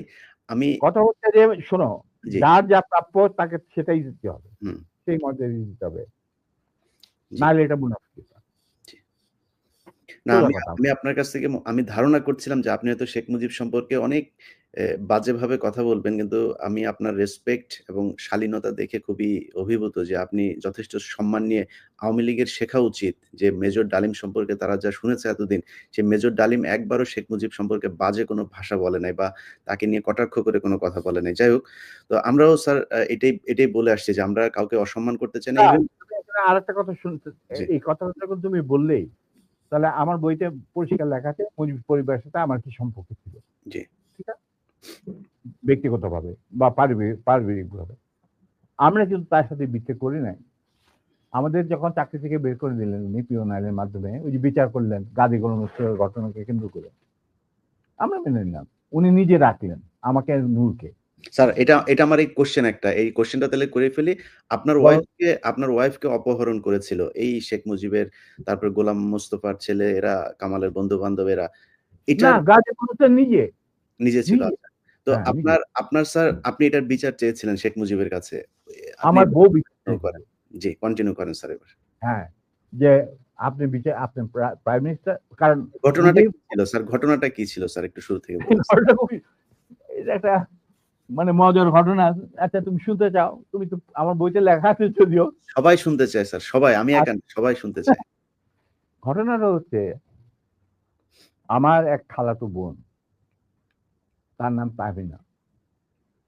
তার বিয়ে ঠিক করেছিলাম আমি আর নিম্মি কর্নেল রেজার সাথে, যে আমাদেরকে জুনিয়র চাকরি। তার সাথে বিয়ে হবে, অনুষ্ঠান হবে লেডিস ক্লাবে। তো দুপক্ষেই আমাদের পরিচিত, অতএব আমরা হলাম রায় মিডিয়া। ঠিক আছে, ঠিক আছে। তখন আমরা কি করলাম, সমস্ত অ্যারেঞ্জমেন্ট আমাদের উপরে দায়িত্ব আসলো। তো কাকে রাখি আর কাকে বাদ দেই, এত মানুষের সাথে পরিচিতি। তো আমরা, যাই হোক, বেশ ভালোই, প্রায় 2-3 হাজার লোকের মতো লোক ইনভাইট করা হলো দুই তরফে। চলছে বিয়ের আসর। তখন আমার একমাত্র শালা, যার নাম বাপি, ও ম্যাকগিল ইউনিভার্সিটিতে পড়তো, ওখান থেকে ছুটিতে আসছে দেশে। He was also present in the ceremony. আমি আর নিমিত দুই পক্ষের মানে হোস্ট বলতে পারো, হুম, সবাই দেখাশোনা করছি। বাপি বসে আছে ছেলেদের যেখানে বসার জায়গা সেখানে। তখন লম্বা চুলের একটা ফ্যাশন ছিল। He has just come from Canada, তো লম্বা চুল, and he had beautiful hair, and he was a handsome man. হুম। আমার মতো এত খারাপ চেহারার লোক ছিল না, ছিল ওইটা না। পরে ওইটা অনুষ্ঠানের শেষ হওয়ার আগে বলব স্যার। জি, বলেন। আচ্ছা, তারপর তোমার, ও বসেছিল অন্যান্য গেস্টদের সাথে। তার পিছনের রোতে গাজী গোলাম Mustafa and his wife was also invited in that function from the other side, not from our side, মানে ছেলে পক্ষের। বুঝতে পেরেছি। তো গাজী গোলাম মুস্তফার ছেলেরা আর তার সাঙ্গবঙ্গ পিছনের সিটে, পিছনের রোতে সিটে বসা। তাদের মধ্যে একটা ছেলে বাপ্পির চুল টান দিল পিছু থেকে।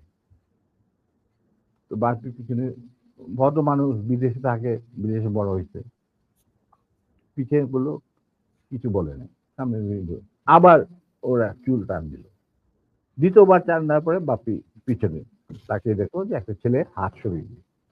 তখন বলে যে তুমি চুল টান টান দিয়েছ? বলছে হ্যাঁ। বলে কি কেন? কারণ আমরা দেখছিলাম যে এত সুন্দর চুল, এটা কি পরচুলা না আসল? আচ্ছা, চিন্তা করো। হুম, সে তখন ইউনিভার্সিটিতে পড়ে, আর এই পুচকে ছেলে তখন বোধহয় স্কুলেও পড়ে না, বা স্কুলে 6-7 ক্লাস হবে। তখন বাপি বলে, বেয়াদব ছেলে, তুমি আর এখানে বসবে না, তুমি অন্য কোথাও গিয়ে বস। ওরা বেরিয়ে চলে গেল। আমরা কিন্তু কিছুই জানি না, মানে আমি আর নিমি এত ব্যস্ত, দুই পক্ষকে দেখাশোনা, খাওয়া দাওয়া চলছে এর মধ্যে। হঠাৎ দেখলাম দুটা মাইক্রোবাস, রেড ক্রসের, আর একটা গাড়ি, ফোকসো গাড়ি, সবুজ রঙ গাড়ি আগে, পিছনে দিয়ে মাইক্রোবাস। মাইন্ড ইউ, তখন কিন্তু আমার নিজের personal security guard with wireless মজুদ লেডিস ক্লাবে। হুম। আমি তখন কুমিল্লা থেকে আসছি বিয়ের জন্য। তো ন্যাচারালি আমাদের গার্ড নিয়ে চলাফেরা, এটা তো আর্মির নিয়ম, এটা তুমি জানো। আসলো, থামলো, দুইটা মাইক্রোবাস থেকে প্রায় 8 জন ট্রেনগারধারী সাদা পোশাক পরা লোক নামলো, আর ফোকসো গাড়ি থেকে নামলো গাজী গোলাম মোস্তফা স্বয়ং। তার স্ত্রী কিন্তু উপস্থিত মেয়ে মহলে। উনি গাড়ি থেকে নেমেই চিৎকার করতে শুরু করলেন, মেজর ডালিম কোথায়, মেজর ডালিম কোথায়, মেজর ডালিম কোথায়। বহুতবার বাড়ছে, আর সহ্য করা যায় না। আমি অবাক হইলাম, এরকম চিৎকার করছি কে? তখন একটা ছেলে এসে, একজন হিওয়াজে ট্যাক্স প্লাটুনের একটা ছেলে, আমার নামটা মনে নাই, এসে বললো যে ভাই আপনাকে করতে এই চিৎকার করতে, এই তো গাজী গোলাম মোস্তফা, তার সাথে 8-10 জন ট্রেনগারধারী লোক আছে। মাইন্ড ইউ, তখন কিন্তু army was deployed in the whole country to recover illegal arms. আর আমাদের ঢাকার হেডকোয়ার্টার ছিল রেস্ট কোর্ট। আমরাও সেই অপারেশনে যুক্ত ছিলাম। যাই হোক, আমি বাইরে আসলাম, আসে গাড়ি গোলাম মোস্তফার সামনে বারান্দাতে।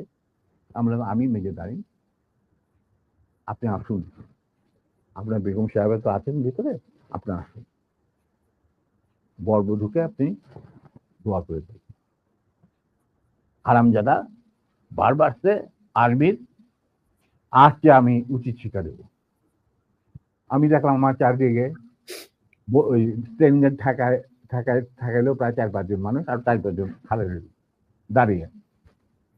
আমরা এই দেখি, আমি একজন ট্রেন মানুষ, আমার স্কট আছে ওখানে প্রায় 4-5 জন, ওয়্যারলেস আছে, I can call anyone any time, MP unit, যে ইউনিট দরকার হয়।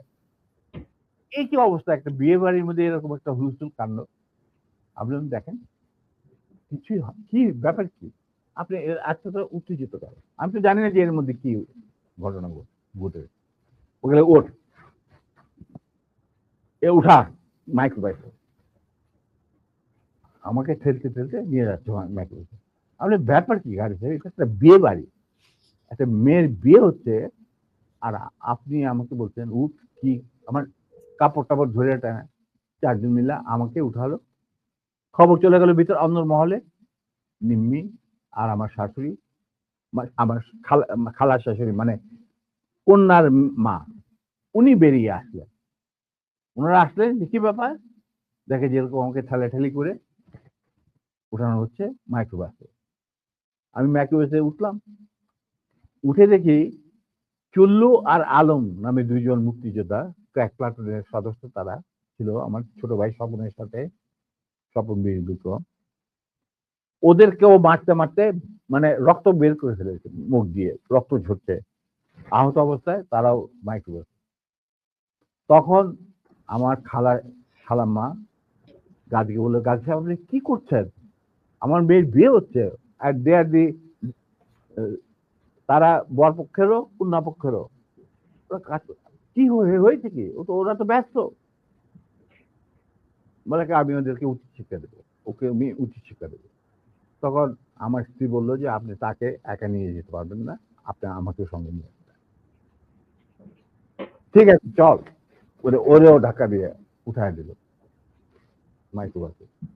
তখন আমার খালা বললেন, গাজী সাহেব আপনি কিন্তু বাড়াবাড়ি করছেন, ঠিক আছে, যেখানে আপনি নিয়ে যেতে চান আমিও যাবো সাথে। গাজী কি স্যার তখন ঢাকা আওয়ামী লীগের সভাপতি নাকি?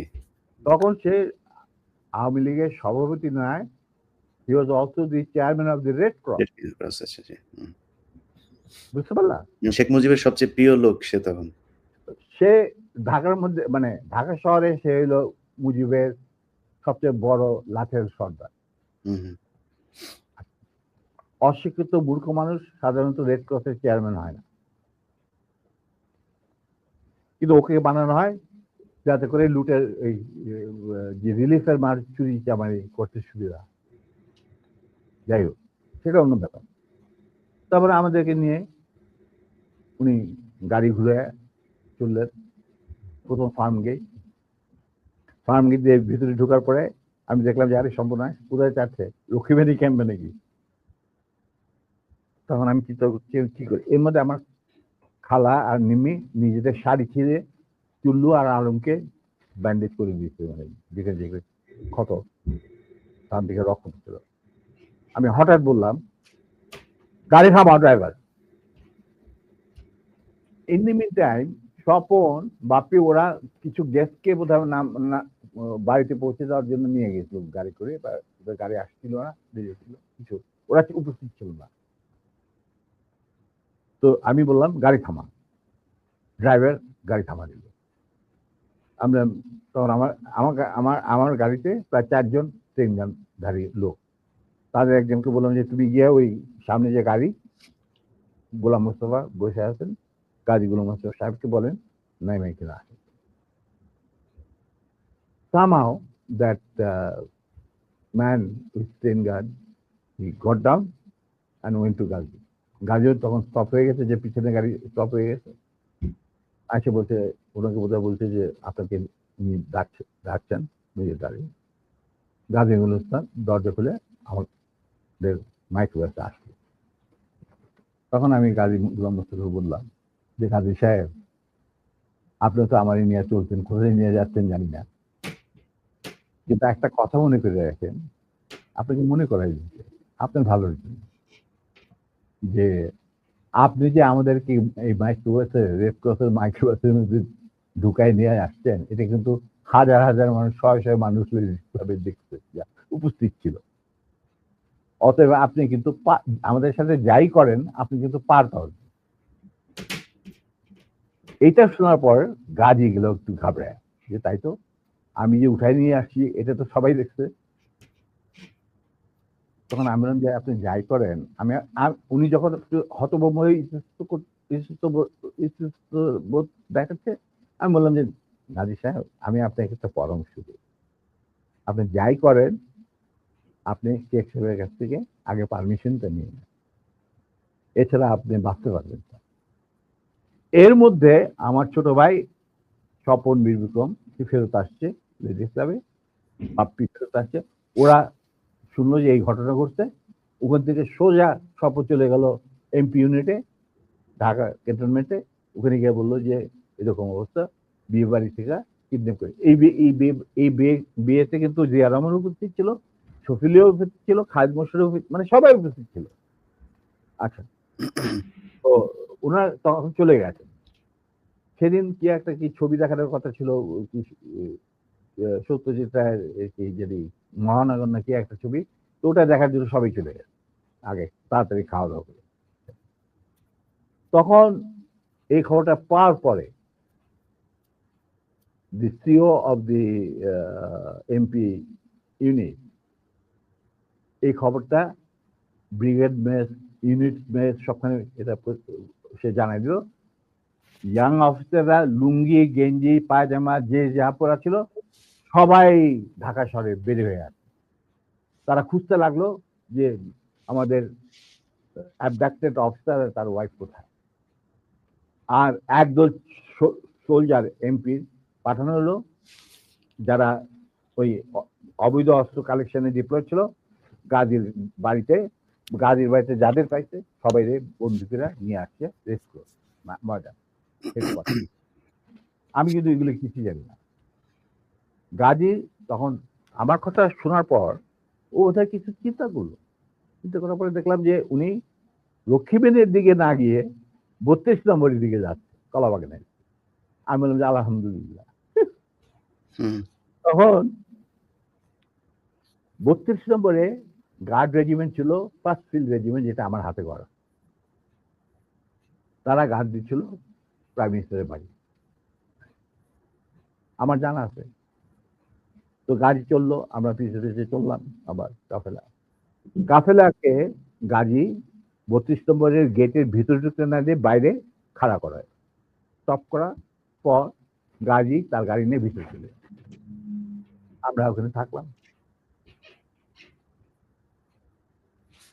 ইতিমধ্যে যখন এরকম সারা আর্মি ডিপ্লয়মেন্ট, যারা ডিপ্লয় ছিল তারা যখন গাড়ির পরিবার ধরে নিয়ে আসছে, আর সবখানে ব্যারিকেড দিয়ে চেক করা হচ্ছে প্রত্যেকটা গাড়ি যে আমাদের মিসিং অফিসার তার স্ত্রী কোথায় আছে কিনা, যাতে ঢাকার বাইরে না যেতে পারে। এই হুলস্থুল চলছে। আমাদের তখন রেসকোর্সের কমান্ডার ছিলেন major movement, CO first lancer. তো উনি মেজর মুভমেন্ট ছিলেন অপারেশন ইনচার্জ, পরে লেফটেন্যান্ট কর্নেল। আচ্ছা, যাই হোক, তখন আমরা বললাম যে গাড়ির ভিতরে গেল কি বলবে। ঠিক সেই সময় দেখলাম একটা সাদা টয়টা গাড়ি আসলো, ড্রাইভিং সিটে বসা স্বপন, পাশে বসা আমার বোনের জামাই লিটু, আবুল খায়ের লিটু, যে নাকি বেঙ্গল গ্রুপের মালিক, বিরাট ধনী ব্যবসায়ী, ওই সালমান রহমান তোমানের সাথে সবাই একটা। যাই হোক, ওরা দুজন, আর এসপি মাহবুব সঙ্গে। এসপি মাহবুব ছিল মুজিবের খুবই বিশ্বস্ত একজন কিলার, মানে তাকে যে সমস্ত এই মানুষের মারা টারা হতো আর কি। ঢাকা জেলার SP. SP Mahbub, hmm. not major. He was given during the war, he was given rank of a captain. Mahbub was a good friend of mine, and anyway, ওদের গাড়ি যখন আসলো, আর গাড়ি থেকে পরে আমি এই গল্প মাহবুবের কাছে শুনছি যে স্বপন এই ক্যান্টনমেন্টে জানানোর পর সে চলে গেল মাহবুবের বাসা। মাহবুবের কিন্তু সেই বিয়েতে আসার কথা। তো সে ওয়্যারলেসে জানাইছে যে আমি মানিকগঞ্জ থেকে ফিরছি খুব সহসাই, আমি বিয়ে বাড়িতে আসছি, এটা আমার দেরি হবে। তো স্বপন চলে গেছে তার বাসায়, সে তাকে মিন্টন রোডে, মানে ক্লাস 1 গ্যাজেটেড অফিসারদের জন্য একটা এনক্লেভ আছে, তুমি হয়তো জানো, দেখেছো কিনা জানি না। তখন বাংলো ছিল, এখন বোধহয় মাল্টি ফ্ল্যাট, ওই ইন্টারকনের সাথে। তো সেখানে মাহবুব থাকতো একটা। তো ফ্ল্যাটে লিটু আর স্বপন গিয়ে উপস্থিত হয়েছে। ঠিক সেই মুহূর্তে Mahbub was getting ready to come to marriage ceremony. Manikganj থেকে ফিরে আসছে। উপরে এটা দেখা যায় মাহবুব কাপড় টাপড় পরতে, চুল আছে।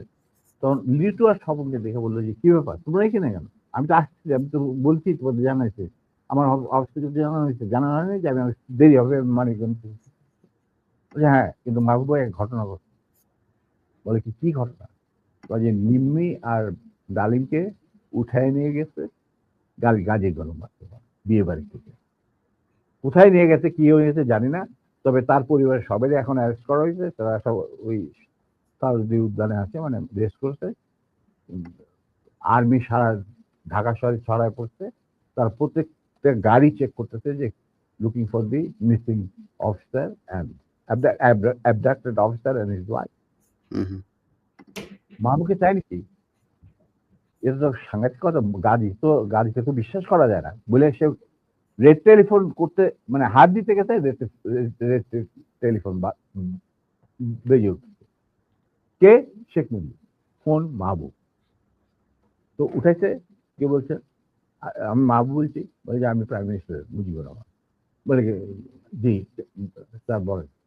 বলে কি তুই ইমিডিয়েটলি আমার বাসায়। এর মধ্যে chief of staff, deputy chief of staff, CGS, Khalid Mosharraf, এদেরকে ডাকানো হয়েছে। এরাও আসছেন। মেজর কর্নেল নুরুজ্জামান, রকিবানী চিফ, আসছেন সবাই। জিয়া রহমান অলসো কে ডেপুটি চিফ। আচ্ছা, মাহবুব তখন বলে চলো। তখন লিটুদের গাড়িতে বসেই ও চলে আসলো। তো ওই গাড়িটা যখন গেল, গাড়ির নাম্বার দেখে আমি বুঝলাম যে উই আর সেফ, আমাদের মারবে না। কারণ এরা যখন এসে উপস্থিত হয়েছে, তার মানে things will be under control। আর সারা দেশে কি হচ্ছে এগুলো কিন্তু জানি না, মানে সারা ঢাকা শহরে। তখন গেটের সামনে থামলো, ওটা থেকে মাহবুব নামলো, স্বপন আর লিটু গাড়ি নিয়ে দূরে গিয়ে সামনে ব্রিজের কাছে থামলো, গাছের ছায়া নিচ্ছে। আমরা যে মাইক্রো বাসে আছি ওটা কিন্তু ওরা জানে না। মাহবুব চলে গেল ভিতরে। ইন দ্য মিনটাইম আমি চিন্তা করছি যে আমি কি করব, কি করা কি। আমার ফার্স্ট ফিল্ডের রেজিমেন্টের লোকেরা মুজিবের গার্ড রেজিমেন্ট হিসেবে তখন নিয়ে যেত। আমি যদি একটা আওয়াজ দেই তখন তো তারা সমস্ত ব্যারেল ঘুরাই দেবে, কিন্তু এর মধ্যে একটা ক্রস ফায়ারের সিচুয়েশনে কে মরবে কে বাঁচবে এটাও তো একটা সমস্যা। এটা বোধহয় ঠিক হবে না। যেহেতু মাহবুব ভিতরে গেছে, লেটস সি হোয়াট হ্যাপেন। কিছুক্ষণের মধ্যেই মাহবুব, আমি দেখলাম যে মাহবুব না, শেখ কামাল, রেহানা, তারপরে শেখ জামাল, বেগম মুজিব নিচে গেটের বাইরে এসে আমাদেরকে খালাম্মা টালাম্মা চলার অসুবিধা, মানে রক্তাক্ত চুল্লু, ওদের দেখে তো ওরা ঘাবড়ায় গেছে। তারপরে নিম্মির অবস্থা তো ভিতর নিয়ে আমাদের ভিতর নিয়ে গেল। তখন ভিতর না যাবো দেখলাম সিটিং রুমে প্রথম আমাকে ডাকলেন মুজিবুর রহমান আর আমার নিম্মিকে। তো রেহানারা সব ওখানে দাঁড়ায় রইল, মিসেস মুজিব দাঁড়ায় রইলেন, আমরা ভিতরে গেলাম। গিয়ে দেখে সব মজলি বসে আছে, chief of staff, deputy chief staff, CGS and all. তখন এর মধ্যে গাজী গণহত্যার বাসা থেকে ফোন আসছে প্রাইম মিনিস্টারের কাছে যে বাড়ির সবাই ধরে নিয়ে গেছে আর্মি। যতক্ষণ পর্যন্ত আমাদের অফিসার লেডি ওয়াইফকে না পাওয়া যাবে আমরা কাউকে ছাড়বো। আর ওই গার্মেন্ট 17 দিন যে গার্মেন্ট গেছিল মাইক্রোবাসিটি, এই খবর শুনা গাজীরও মুখ শুকায় গেছে, মুজিবুর রহমানেরও মুখ শুকায় গেছে, যার জন্য এই সবাইকে ডেকে নিয়ে আসছে, জিয়াউর রহমান, শফিউল্লাহ, খালিদ মোশাররফ। আচ্ছা, তো মুরলী বুদ্ধি আর কি। আমরা ঢুকতেই নিম্মিকে জড়ায় ধরলেন মুজিবুর রহমান, মা তুই কাঁদিস না, তুই কাঁদিস না, আমি এটার বিচার করবো। এই হারামজাদা গাজী, তুই করছিস কি? এটা কি করলি তুই? যা ওর পা ধরে মাপ চা। আমার বউয়ের পা ধরে মাপ চা। গাজী একটু অগ্রসর হওয়ার পর আমার বউ বলল, নিজের চপ্পল খুলে বলল, খবরদার, তুমি আমার ক্ষমা পাওয়ার যোগ্য নয়, আমি তোমাকে ক্ষমা করতে পারবো না, তুমি পিছিয়ে যাও। মুজিব আর বাকিরা তো সব চুপ করে বসে, আমি কি করে দাঁড়িয়ে। তখন বলতেছে মা, আবার মুজিব আমার বউ জড়ে ধরে বললো, মা আমি এর উপযুক্ত বিচার করব, তুই আমার ভরসা রাখ। তখন আমার বউ বলছিল, নিম্মি বলছিল যে চাচা, যাদের রক্তের উপরে আপনি আজ দেশের প্রধানমন্ত্রী,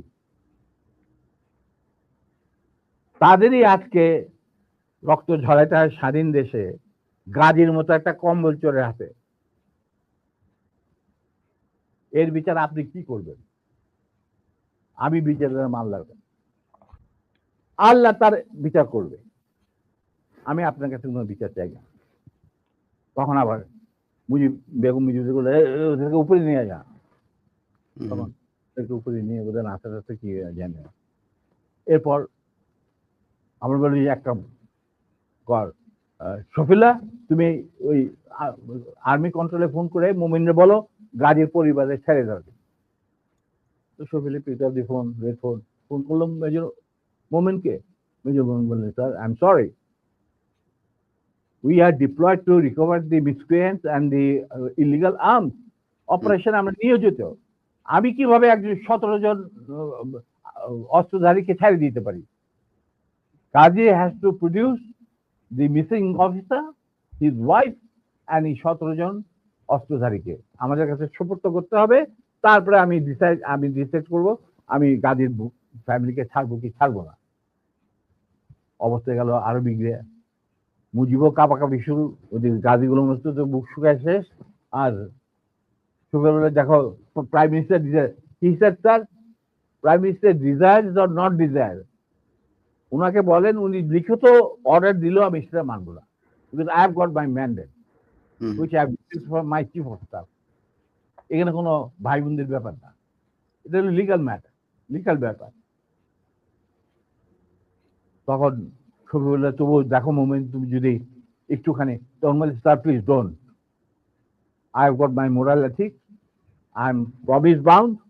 Touching the Quran when I got commissioned, আমি এটা আপনার এই কোনো রকম আকুতি মিনতি আমি শুনবো না। That is beyond my dignity বলে উনি ফোন রেখে দিল। তখন মুজিব সবই শুনলেন, যে স্যার এরকম ব্যাপার, এটা তো লিগাল কমপ্লিকেশন দেখা দিচ্ছে। তখন বলে আর একবার তুই ফোন কর। তো মুজিবুর রহমান সবিরা বললো, সবিরুল্লাহ আবার ফোন করলো। আমরা দাঁড়ায় আছি, আমি দাঁড়ায় আছি, নিমেরা তো উপরে চলে গেছে। ফোন করার পরে সবিরুল্লাহ বলে যে লোক moment, I request you once again please. তখন মুজিবুর রহমানকে দিয়ে আমার দেয়। উনি ফোন নিয়ে বললেন মেজর মোমেন্টকে যে মোমেন্ট, আমি মুজিব বলছি। He said, sir, I have no time. I'm running a big operation and I'm the commander. I'm sending one of my officers to your residence. He will explain whatever I've got to say. Well, he dropped the phone. মুজিবের মুখ শুকিয়ে গেল।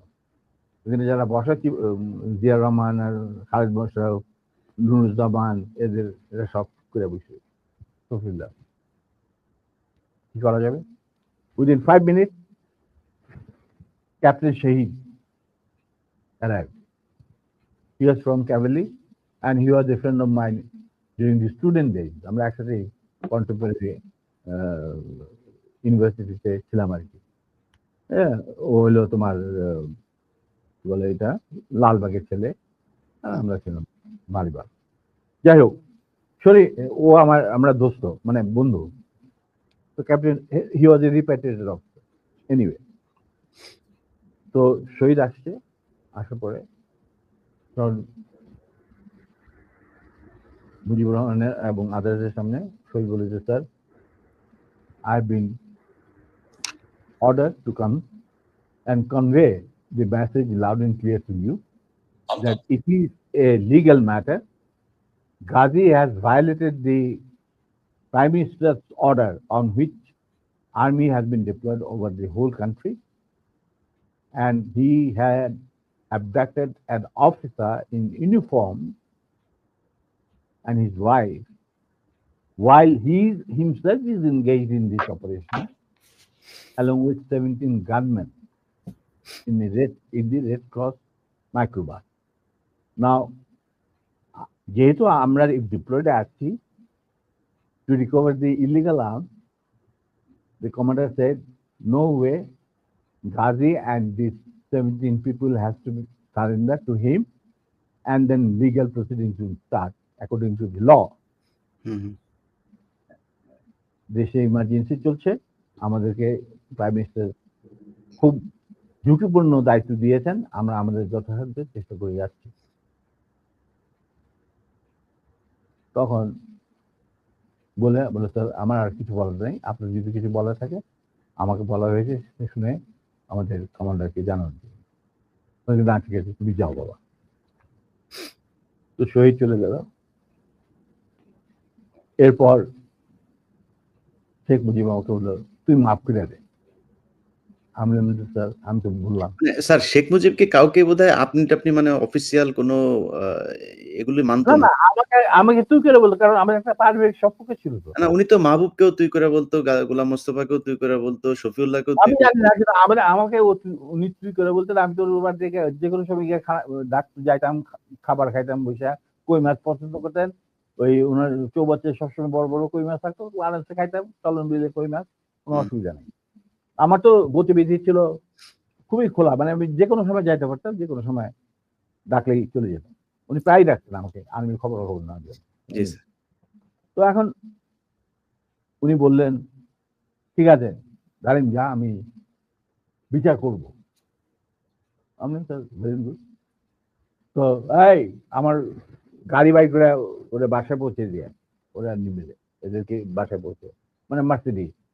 আমি sir not needed, বাইরে স্বপন আছে, আরো 2-4 দিনের মধ্যে আসে পড়তে, গাড়ির কোনো অভাব নাই, আমরা চলে যাব, আপনার গাড়ি দেওয়ার দরকার নেই। বলে না শোনো এক কাজ, আয় গাছিগুলো আরামদাদা তুই যাবি এদের সাথে বিহার বাকি কাজ যে সম্পূর্ণ হয় নাই সেটা সম্পূর্ণ করার সম্পাদন করার জন্য।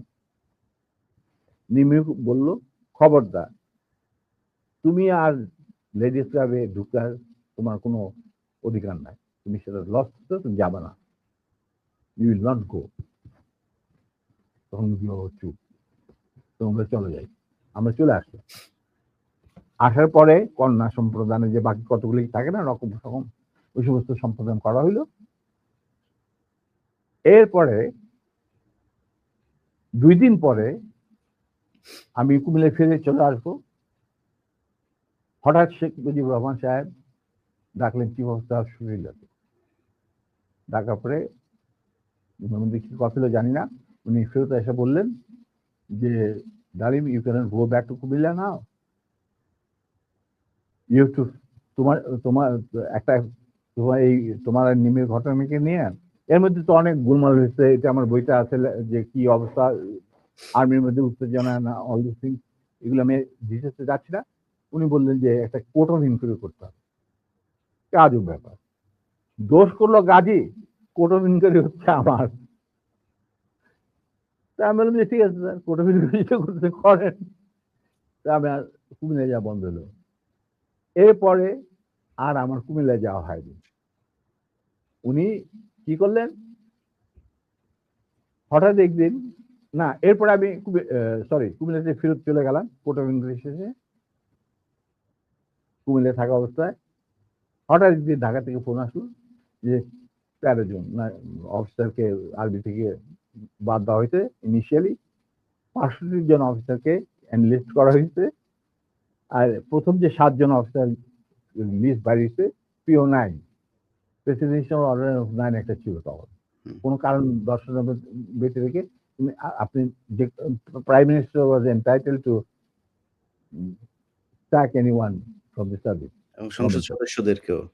হ্যাঁ, তো P1 এটাকে বলা হয়তো প্রেসিডেন্সিয়াল অর্ডার নাম্বার 9 পিও 9।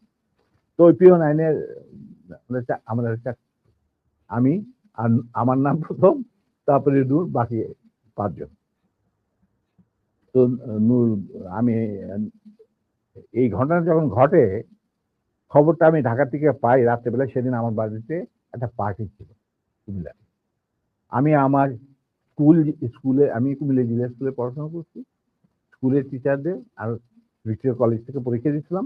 ওই কলেজের সমস্ত প্রিন্সিপাল থেকে সমস্ত প্রফেসরদের আমি বাড়িতে একটা দাস করছিলাম। তো পার্টি চলছিল, তখন হঠাৎ নূর আমাকে ফোন করে ঢাকা থেকে জানাইলো, হি ওয়াজ দেন এডিসি টু জিয়া রহমান, যে স্যার আমাদেরকে তো স্যাক করা হয়েছে পিও 9 এর আন্ডারে। খবরটা আসছি ব্রিগেড কমান্ডার নাজিমুল হুদার কাছে। তো নাজিমুল হুদা আমাকে খুব ভালোবাসতেন। যুদ্ধের সময় আমরা একসাথে ছিলাম, কয়েকটা অপারেশনও করছি আমি ওনার সেক্টরে থেকে। হি ওয়াজ এ ফাইন ম্যান। উনি আগরতলা ষড়যন্ত্র কেসের মধ্যে একজন আসামি ছিলেন। যাই হোক, টু কাট ইট শর্ট, উনি এই ব্যাপারটাকে মানিয়ে নিতে পারেন। এর পরের দিন উনি আমাকে নিয়ে বললেন যে আমি যাচ্ছি ঢাকায়। ঢাকায় যে আসলাম, সন্ধ্যার সময় গেলাম শেখ মুজিবের বাড়িতে।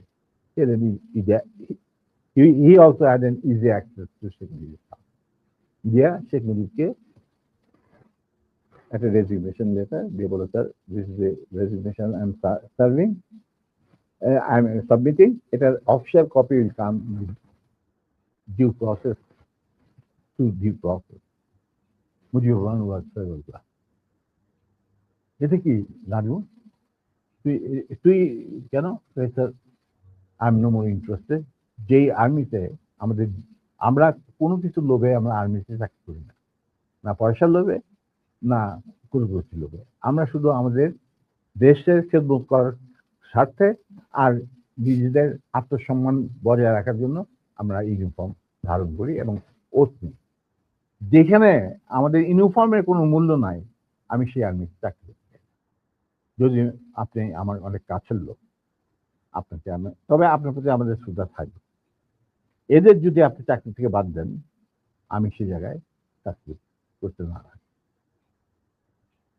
তো ইউ বিকাম ভেরি ইমোশনাল, তোরা খালি তোদের দিক দেখো, আমার দিকটা কেউ দেখে না। তখন উনি বললেন যে স্যার আপনার দিক দেখা আপনি যথেষ্ট, আর অনেক লোক আছে, বাস this is my final decision. তো আমরা বেরিয়ে আসছিলাম সালাম জানায়, তখন মুজিব আমাকে বললো যে ডালিম তুই একটু থাম, হুদা তুই একটু বাড়ি যা। হুদা বাড়ি গেল, আমার বললো যে তুই আর নূর আমার সাথে রাখছি বাসায় যত তাড়াতাড়ি সম্ভব। তো গেলাম মুজিবের আমরা প্রথম যাইতে চাই না, কেন যাবো ওখানে, সেই জন্য। যাই হোক, আবার রিমাইন্ডার আসলো মুজিবের তরফ থেকে, তখন তো আর মানা করা যায় না। গেলাম, যাওয়ার পর that was the last meeting between us and between me and Sheikh Mujib পরিবার। যথাযথ তিনতলায় এই রুমে যেখানে গোপন মিটিং টিটিং হতো ওখানে গেলাম। রেহানা চাটা দিয়ে গেল, আমি নূর আর শেখ, তো আমরা চাটা খেলাম। শেখে বলে দেখো বাবা, তোরা শুধু তোদের সাইডটা দেখা, আমার সাইডটা দেখ, আমার তো পার্টি নিয়ে চলতে হয়, আমি তো একজন রাজনীতিবিদ, পার্টি বাদ দিয়ে তো আমি চলতে পারি না। আমি আমরা তো কোনো রাজনীতি ইনভলভ না, পার্টি কেন করে চালিত হয়, কিভাবে চলবে, সেটা এই সমস্ত ব্যাপারে আমাদের কোনো জ্ঞানই নেই। আপনার জ্ঞান আছে, আপনার জ্ঞান আপনার কাছে দেখেন, আমাদের কেন এই সমস্ত বলতে বলে কি না না তুই তোরা তো আমার এই ডিসিশনে পার্টি চাপে আমাকে, আমি এই সিদ্ধান্ত নিতে হয়েছে। হ্যাঁ স্যার আপনি ভালোই সিদ্ধান্ত নিচ্ছেন, 65 জন অফিসারকে চাকরি বার করে দিলে কি অসুবিধা হবে, আর্মিতে তো হাজার হাজার অফিসার আছে। উনি বলে যে না না শোন, তোরা কি, তোদের জন্য আমি কি করতে পারি, তোরা যদি বিদেশে চাকরি করতে চাস আমি তোদেরকে বিভিন্ন মিশনে পাঠাতে পারি, যেখানে যাদের ইচ্ছা। তোরা যদি ব্যবসা করতে চাস তাহলে শেখ নাসেরের পার্টনার হয়ে ব্যবসা কর, মানে তার ছোট ভাইয়ের সাথে পার্টনার হয়ে ব্যবসা কর। আমরা আমি বললাম চাচা আপনি আমরা শ্রদ্ধা করি, এখনো শ্রদ্ধা করি, আপনি ভালো মনে করছেন, আপনি আমাদের চাকরি কৃত করছেন, আল্লাহ আল্লাহ খায় আল্লাহ, খাওয়া পড়ার জন্য আপনার ভাইয়ের সাথে মিলে ব্যবসা করতে হবে না আমাদের, আমরা ওইরকম পরিবার থেকে আসি নাই দুজনেই, এটা আল্লাহ চালাই নিবে, মালিক আল্লাহ, রিজিকের মালিক আল্লাহ। আর দ্বিতীয় কথা, বিদেশে চাকরি নেওয়া সেটাও সম্ভব না, আপনি সরকারের আন্ডারে আমরা আর চাকরি করতে পারবো না কোনো ব্যাপারে, যদি পারেন ইউনিফর্ম ফিরে দেন তাহলে আবার আমরা চাকরি দেবো, তাহলে দরকার কিছু। কিন্তু যারাকে একটা কথা বলে দিচ্ছি, এই যে আপনার পার্টি পার্টি করতেছেন না, যারা আপনার কানে মধু ডালে সবসময় যে বাংলাদেশ মানে মুজিবুর রহমান, বাংলাদেশের জনগণ মুজিবকে ভালোবাসে, মুজিব তাদেরকে ভালোবাসেন, আবার একই সাথে আপনি দেখেন যে টিকা গণভবনের দেওয়ালে যে মুজিব বলে কম্বল তোরা গাদি, এতগুলি কম্বল এলো আমার কম্বলটা কই, সেটাও বাঙালি করে বাইরে পাঠাই হারামজাদা। এদের নিয়ে আপনার রাজনীতি করতেছে করেন। আবার টিকা দেখা যায় মুজিবের মাথায় গোবর, বুদ্ধি বলে কিছু নাই।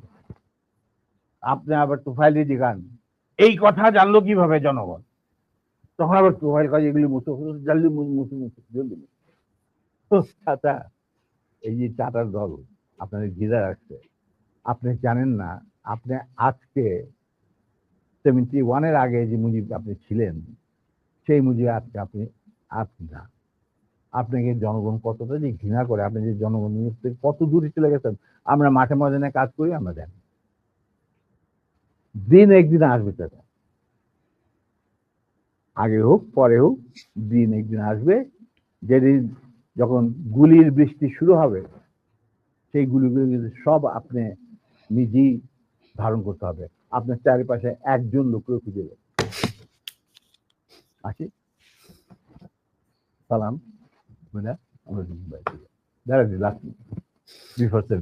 স্যার আপনার অ্যাসিস্ট্যান্ট যারা আছে তারা আমাকে একটু হারি আপ করতে বলছেন। আমি এক কথায় একটা কোশ্চেনের উত্তর নেই যে শেখ মুজিব বেশি খারাপ মানুষ ছিল না শেখ হাসিনা বেশি খারাপ ছিল স্যার?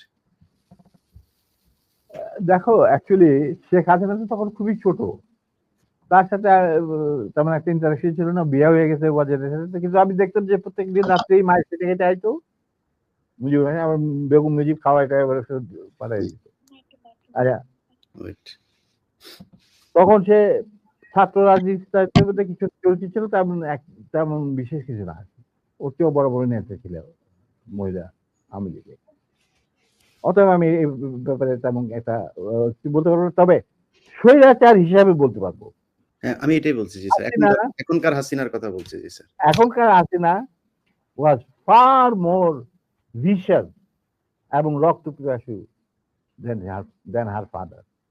এটা বলতে আমার কোনো মুজিব বীজ বপন করেছিল এক নায়ককে স্বৈরাচার।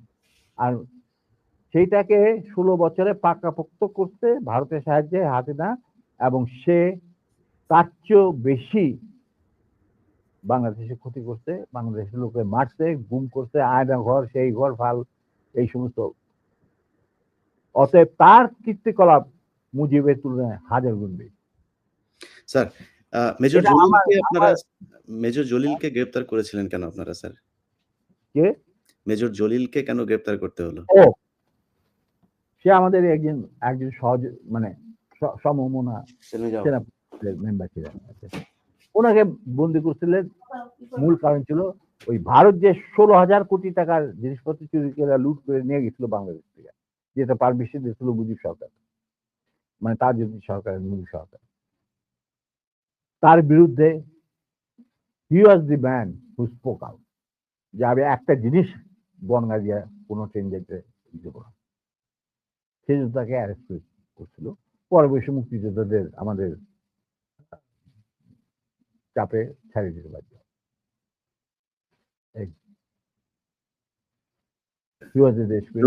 জহির রায়হানের বিষয়টা কি ছিল স্যার? দেখো, আমরা তো আর্মিতে চাকরি করতাম, তো বাইরে কি হচ্ছে, তবে কিছু জানতাম। স্বপন টপন এরা ছিল, সব ক্র্যাক পার্সন, সবাই চিনা। আমি তোমাকে বলবো, যুদ্ধের সময় শেষ পর্যায়ে একবার দীপুধর কলকাতাতে ভিজিট করছিল। ভিজিট করার সময় as a foreign minister Khandakar Mushtaq তার অনারে একটা চা চক্রের বন্দোবস্ত করে 19 নম্বর থিয়েটার রোডে, মানে মুজিবনগর সরকারের পীঠস্থান। সেইখানে আমি উপস্থিত ছিলাম, আরো অনেকে উপস্থিত ছিল। মাহবুব ছিল, তৌফিক রায় চৌধুরী, দুল কাদের খান, ডক্টর কামাল সিদ্দিকী, আরো অনেকেই, যে সচিবালয়ে যারা থাকে বড় বড়।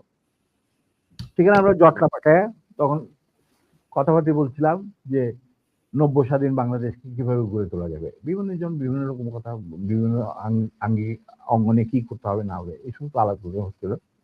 Over the cup of T.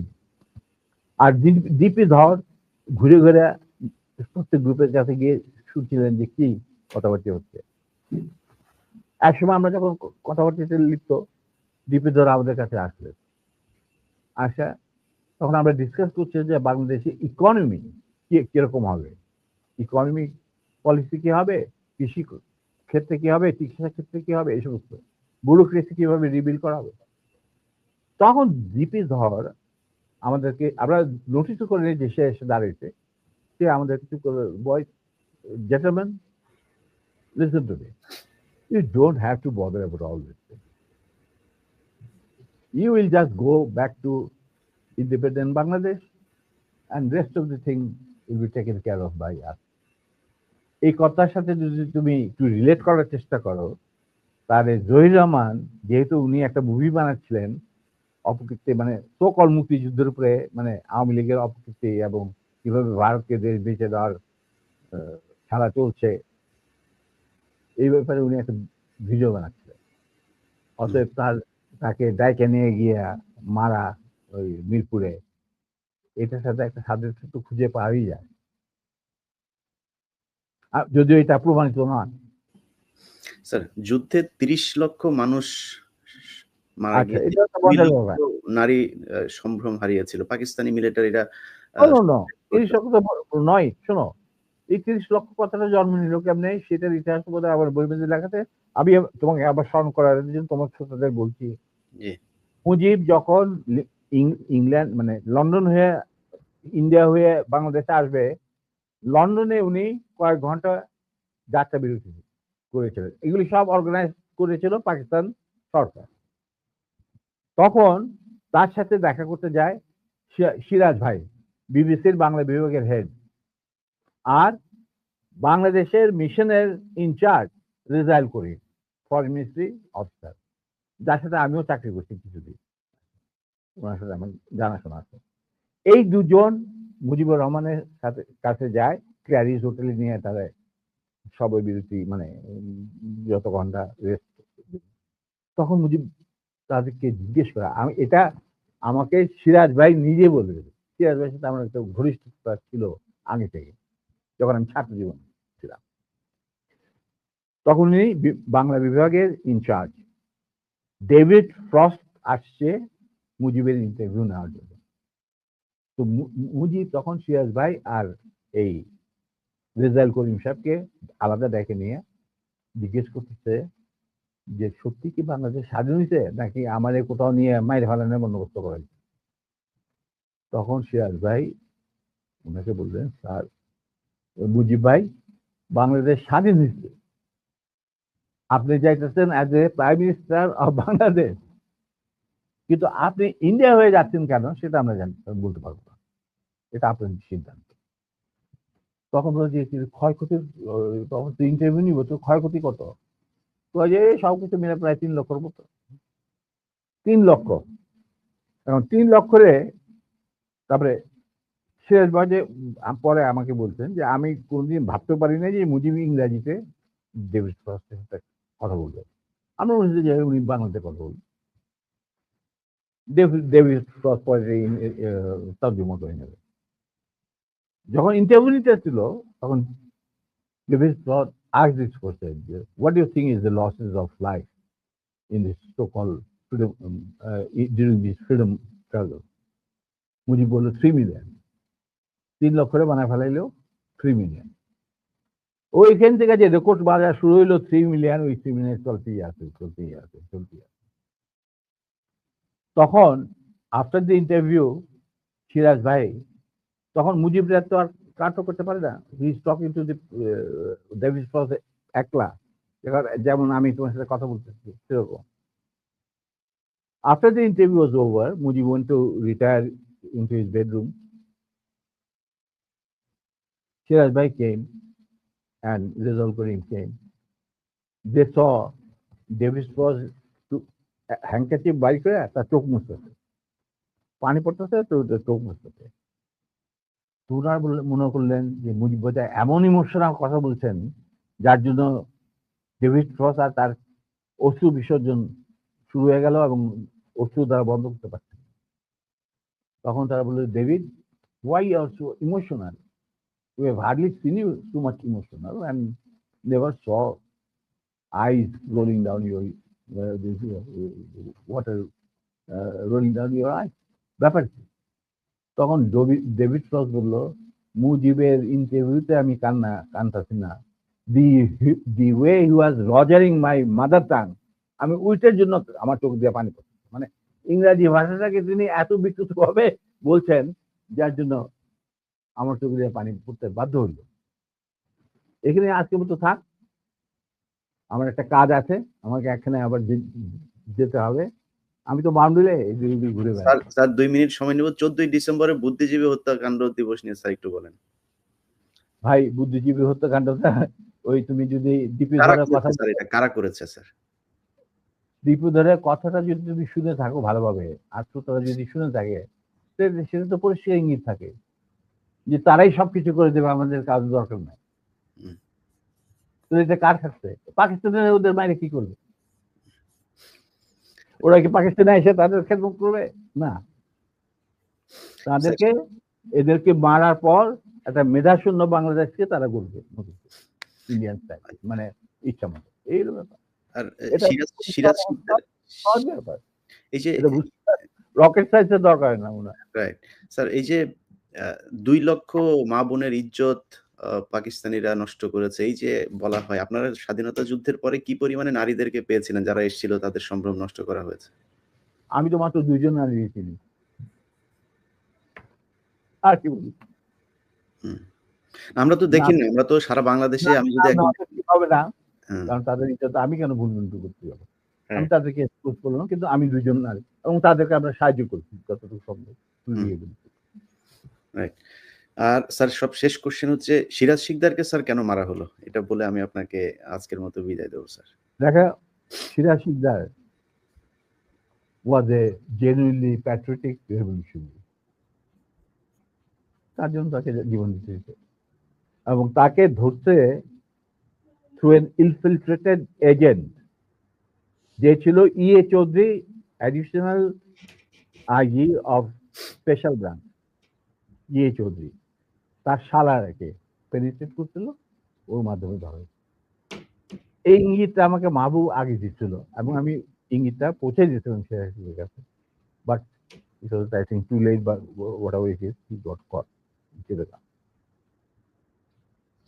Sir মাঝখানে একটু বোধহয় অসুস্থ যাচ্ছে আপনার শরীর। এর আগে ২-৩ বছর আগেও আপনার মাসল-টাসল একদম সিক্স প্যাক ট্যাক ছিল। শরীর কেমন স্যার? আপনাকে জিজ্ঞেস করা হয় নাই। আলহামদুলিল্লাহ। দেখো তোমার সাথে কথা বলতেছি। তুমি আমারে দেখতেছো, সবাই দেখতেছে। নিম্মি ভাবি কেমন আছে আমাদের সবার প্রিয় ভাবি? না, উনি বেঁচে নাই। উনাকে আল্লাহ নিয়ে গেছে। ও উনি নাই না। ও আচ্ছা। ও হ্যাঁ শুনছি। এবং উনি মারা গেলেন কত বছর? প্রায় ১৯০৫ সালে মারা গেছেন। ২০০৫ হ্যাঁ। কারণ হুম, she was not allowed to take any treatment. She was under house arrest হুম। 1996. মধ্যখানে খালেদা জিয়া ক্ষমতায় এসেও তার পাসপোর্টটা দেয় নাই। Yes. Then she was when she was free, he fought legal battle and got her passport. কোনো ইয়া কইরা না, তোষামোদ করে না। যদিও Kamal Siddiqui wanted to do that যে ম্যাডামের সাথে একবার দেখা অন্য আমি ম্যাডামের সাথে দেখা করবো না। যাই হোক legally he got it back, she got it back. তখন it was the 4th stage of cancer. তো যখন তোমার 4th stage এ ক্যান্সার চলে যায় তখন আর সেই যুগে কোন চিকিৎসা করতে পারে। আমি অনেক জ্ঞান নিয়ে গেছি। কিন্তু আমি কিছু করতে পারি। যাক প্রিয় দর্শক মেজর আমাদের প্রিয় এই জাতির সূর্য সন্তান ডালিম আপনাকে অসংখ্য ধন্যবাদ। আমরা ৫০ বছর পরে হলেও অন্তত আপনার কথা শুনতে পেরেছি। এটা আমাদের জন্য অনেক বড় পাওয়া। আজকে আমার চ্যানেলে আমি সবশেষ দেখেছি ৮ লাখ মানুষ একসাথে দেখছিলেন। আমার মনে হয় এই রেকর্ড বাংলাদেশের ইতিহাসে আর কখনোই হবে কিনা জানি না। আ শুধু ভিডিও দেখা না, বাংলাদেশের মানুষের কাছে আমার অনুরোধ থাকবে, উনি মাঝে একটু কথা বলেছেন যে শেখ মুজিব উনার স্ত্রীর সাথে গাজী গোলাম মোস্তফা যিনি কিনা শেখ মুজিবের এই লুটপাটের সহযোগী ঢাকা জেলা আওয়ামী লীগের সভাপতি ছিলেন এবং রেড ক্রসের প্রেসিডেন্ট বানিয়েছিলেন। একজন খুব সৎ বিচারপতিকে সরিয়ে দিয়ে তাকে বসিয়েছিলেন এই চেয়ারে। তো এই এ শেখ মুজিবের মুখের কথা এবং কাজের মধ্যে কতটা তফাৎ সেটা উনার একটা বক্তব্যেই শুনলেন। উনার স্ত্রীকে তুলে নিয়ে গেলেন, আবার উনাকেই চাকরিচ্যুত করেছিলেন। তো আমরা এই জিনিসগুলো ভুলে যাই। শেখ হাসিনা গত ১৫ বছরে সেই বিডিআর হত্যাকাণ্ড থেকে শুরু করে আমি কালকে বিডিআর হত্যাকাণ্ডের সেই ফুটেজগুলো দেখছিলাম। হেফাজতের হত্যাকাণ্ড, বিভিন্ন মানুষকে ধরে নিয়ে যেয়ে হত্যা করা, মানুষকে ক্যান্টনমেন্টের ভেতরে পাকিস্তান সেনাবাহিনীও তো বাংলাদেশের সেনাবাহিনীর যাদেরকে আটক করেছিল এইভাবে আয়নাঘরের মধ্যে রাখে নাই। তো এগুলো আমরা ভুলে যাই বলে আবার মাঝে মধ্যে এ ধরনের স্বৈরাচার আমাদের ঘাড়ে চেপে বসে। আমার মনে হয় আমাদের এই দাবিটা তুলে আনা উচিত যে আমরা মেজর ডালিম বীর উত্তম তাকে আমরা ফেরত চাই এবং বাংলাদেশ সরকারের কাছে আমার অনুরোধ থাকবে, বিশেষ করে বিএনপির কাছে আমার অনুরোধ থাকবে যে মেজর ডালিমের কাছে আমি অনেকদিন ধরেই এই অভিযোগটা শুনছিলাম যে মেজর জিয়াউর রহমান সাহেব উনাদের প্রতি সুবিচার করেন নাই। এবং আজকে বেগম খালেদা জিয়া আছেন, তারেক রহমান আছেন। আপনাদের কাছে অনুরোধ থাকবে, ভারতের সাথে মিলেমিশে থাকতে চেয়ে তাদের অনুকম্পা পেয়ে ক্ষমতায় থাকবেন। এই স্বপ্ন যতবার দেখবেন ততবারই ২১শে আগস্টের মতো, ততবারই ১০টা অস্ত্র মামলায় যেভাবে আপনাদেরকে ফাঁসানো হয়েছে এভাবেই ফাঁসতেই থাকবেন। সো আপনাদের একটা পক্ষ নিতে হবে। বাংলাদেশের মানুষ এই ভারতকে কতটা ঘৃণা করে এবং পাকিস্তানকে কতটা পছন্দ করে সেটা আজকের এই মেজর ডালিমকে নিয়ে আমার যে অনুষ্ঠান সেটা প্রমাণ করে দিল এবং মেজর ডালিমরা সরাসরি তো তারা শেখ মুজিবের হত্যার সাথে জড়িত। উনি সেই হত্যায় জড়িত ছিলেন কিনা না ছিলেন আমি সেই কোয়েশ্চেন করিও নাই, সেটা কোনদিন করব না। কিন্তু সেই পক্ষে উনি কাজ করেছেন এবং শেখ মুজিবের বিপক্ষে উনি ছিলেন এবং শেখ মুজিবের ক্ষমতাচ্যুত করার পক্ষে উনি ছিলেন। সেই আমি মেজর ডালিম বলছি সেই বক্তব্যের মধ্য দিয়ে আমরা প্রমাণ পেয়েছি। কিন্তু আজকে এই মেজর ডালিম যদি নাকি সেই কাজটা না করত তাহলে বাংলাদেশ কোথায় যেত, কি হতো সেটা আমার মনে হয় একটু চিন্তা করে তার প্রতি ন্যায় বিচার করা উচিত। এবং সেই সম্মানটা যদি শেষ বয়সে জনাব মেজর ডালিমকে আমরা যতটা আ ইয়াং ম্যান হিসাবে দেখছি উনার বয়স ৮০ র উপরে আপনার ৮৫ তাই না স্যার? না ৭৫। ৭৫ যাই হোক ৭৫ বছর বয়স। তো ৭৫ বছর বয়স অনেক বয়স। উনি দেখতে অনেক ইয়াং যদিও খুবই নিজের শরীরের প্রতি উনি খুব যত্নবান। এখনো জিম করেন নিয়মিত। তো আ আমার মনে হয় যে এই মানুষটার এখনো বাংলাদেশকে দেয়ার অনেক কিছু আছে। আর যাই হোক, তারা কখনো বাংলাদেশের পক্ষে কাজ করবে না। আমি তারেক রহমান এবং বেগম খালেদা জিয়া আপনাদের কাছে অনুরোধ থাকবে তার ব্যাপারে একটু সদয় হবেন এবং আমার বিশ্বাস যে তাকে যদি যথাযথ সম্মান দেওয়া হয়, তাহলে তিনি আবারও দেশে যেয়ে এই দেশের হাল ধরবেন। বীর যোদ্ধা আপনাকে অসংখ্য ধন্যবাদ। আপনার অনেক ব্যস্ততার মাঝে আমাদেরকে সময় দিয়েছেন। যদি জাতির উদ্দেশ্যে আর কিছু বলার থাকে। হ্যাঁ, শেষ কথা, প্রথমত আমি তোমাকে ধন্যবাদ জানাচ্ছি। তোমার সাথে কথা বলার পর আমার প্রত্যয় আরো দৃঢ় হয়েছে যে তুমি ভবিষ্যতে আরো অনেক বড় কাজ দেশের জন্য করতে পারবে সাংবাদিক হিসাবে। আর আমার দেশবাসীর প্রতি এবং বিশেষভাবে তরুণ প্রজন্মের প্রতি আমার শেষ বক্তব্য যে আমাদের অভিজ্ঞতা থেকে যদি তাদের বিপ্লবকে এগিয়ে নেওয়ার স্বার্থে তাদের লক্ষ্য অর্জনের লক্ষ্যে কোনো কিছু অবদান আমরা রাখতে পারি তারা মনে করেন, তাহলে আমরা পিছপা হব না। আমরা সারা জীবন দেশ আর দেশের মাটি এবং মানুষের জন্যই যা করার করেছি, নিজেদের জন্য কিছুই করিনি। স্যাক্রিফাইসের কথাটা না হয় বাদই দিলাম। আমি কাউকে যারা ভুল করেছেন তারা সবাই শিক্ষা গ্রহণ করেছেন আশা করি এবং তারা যোগ্য প্রাপ্যও পেয়েছেন। অতএব আমি তাদের কথাও বলতে চাই না। আমাদের কোনো রকম তার প্রতি কোনো প্রতিহিংসা মানে মনোভাব নেই। যার মতো কাজ করেছেন আল্লাহ তার বিচার করবেন এবং বিচার হয়ে গেছে, কিছু বিচার বাকি দিয়ে গেছে। তা আল্লাহ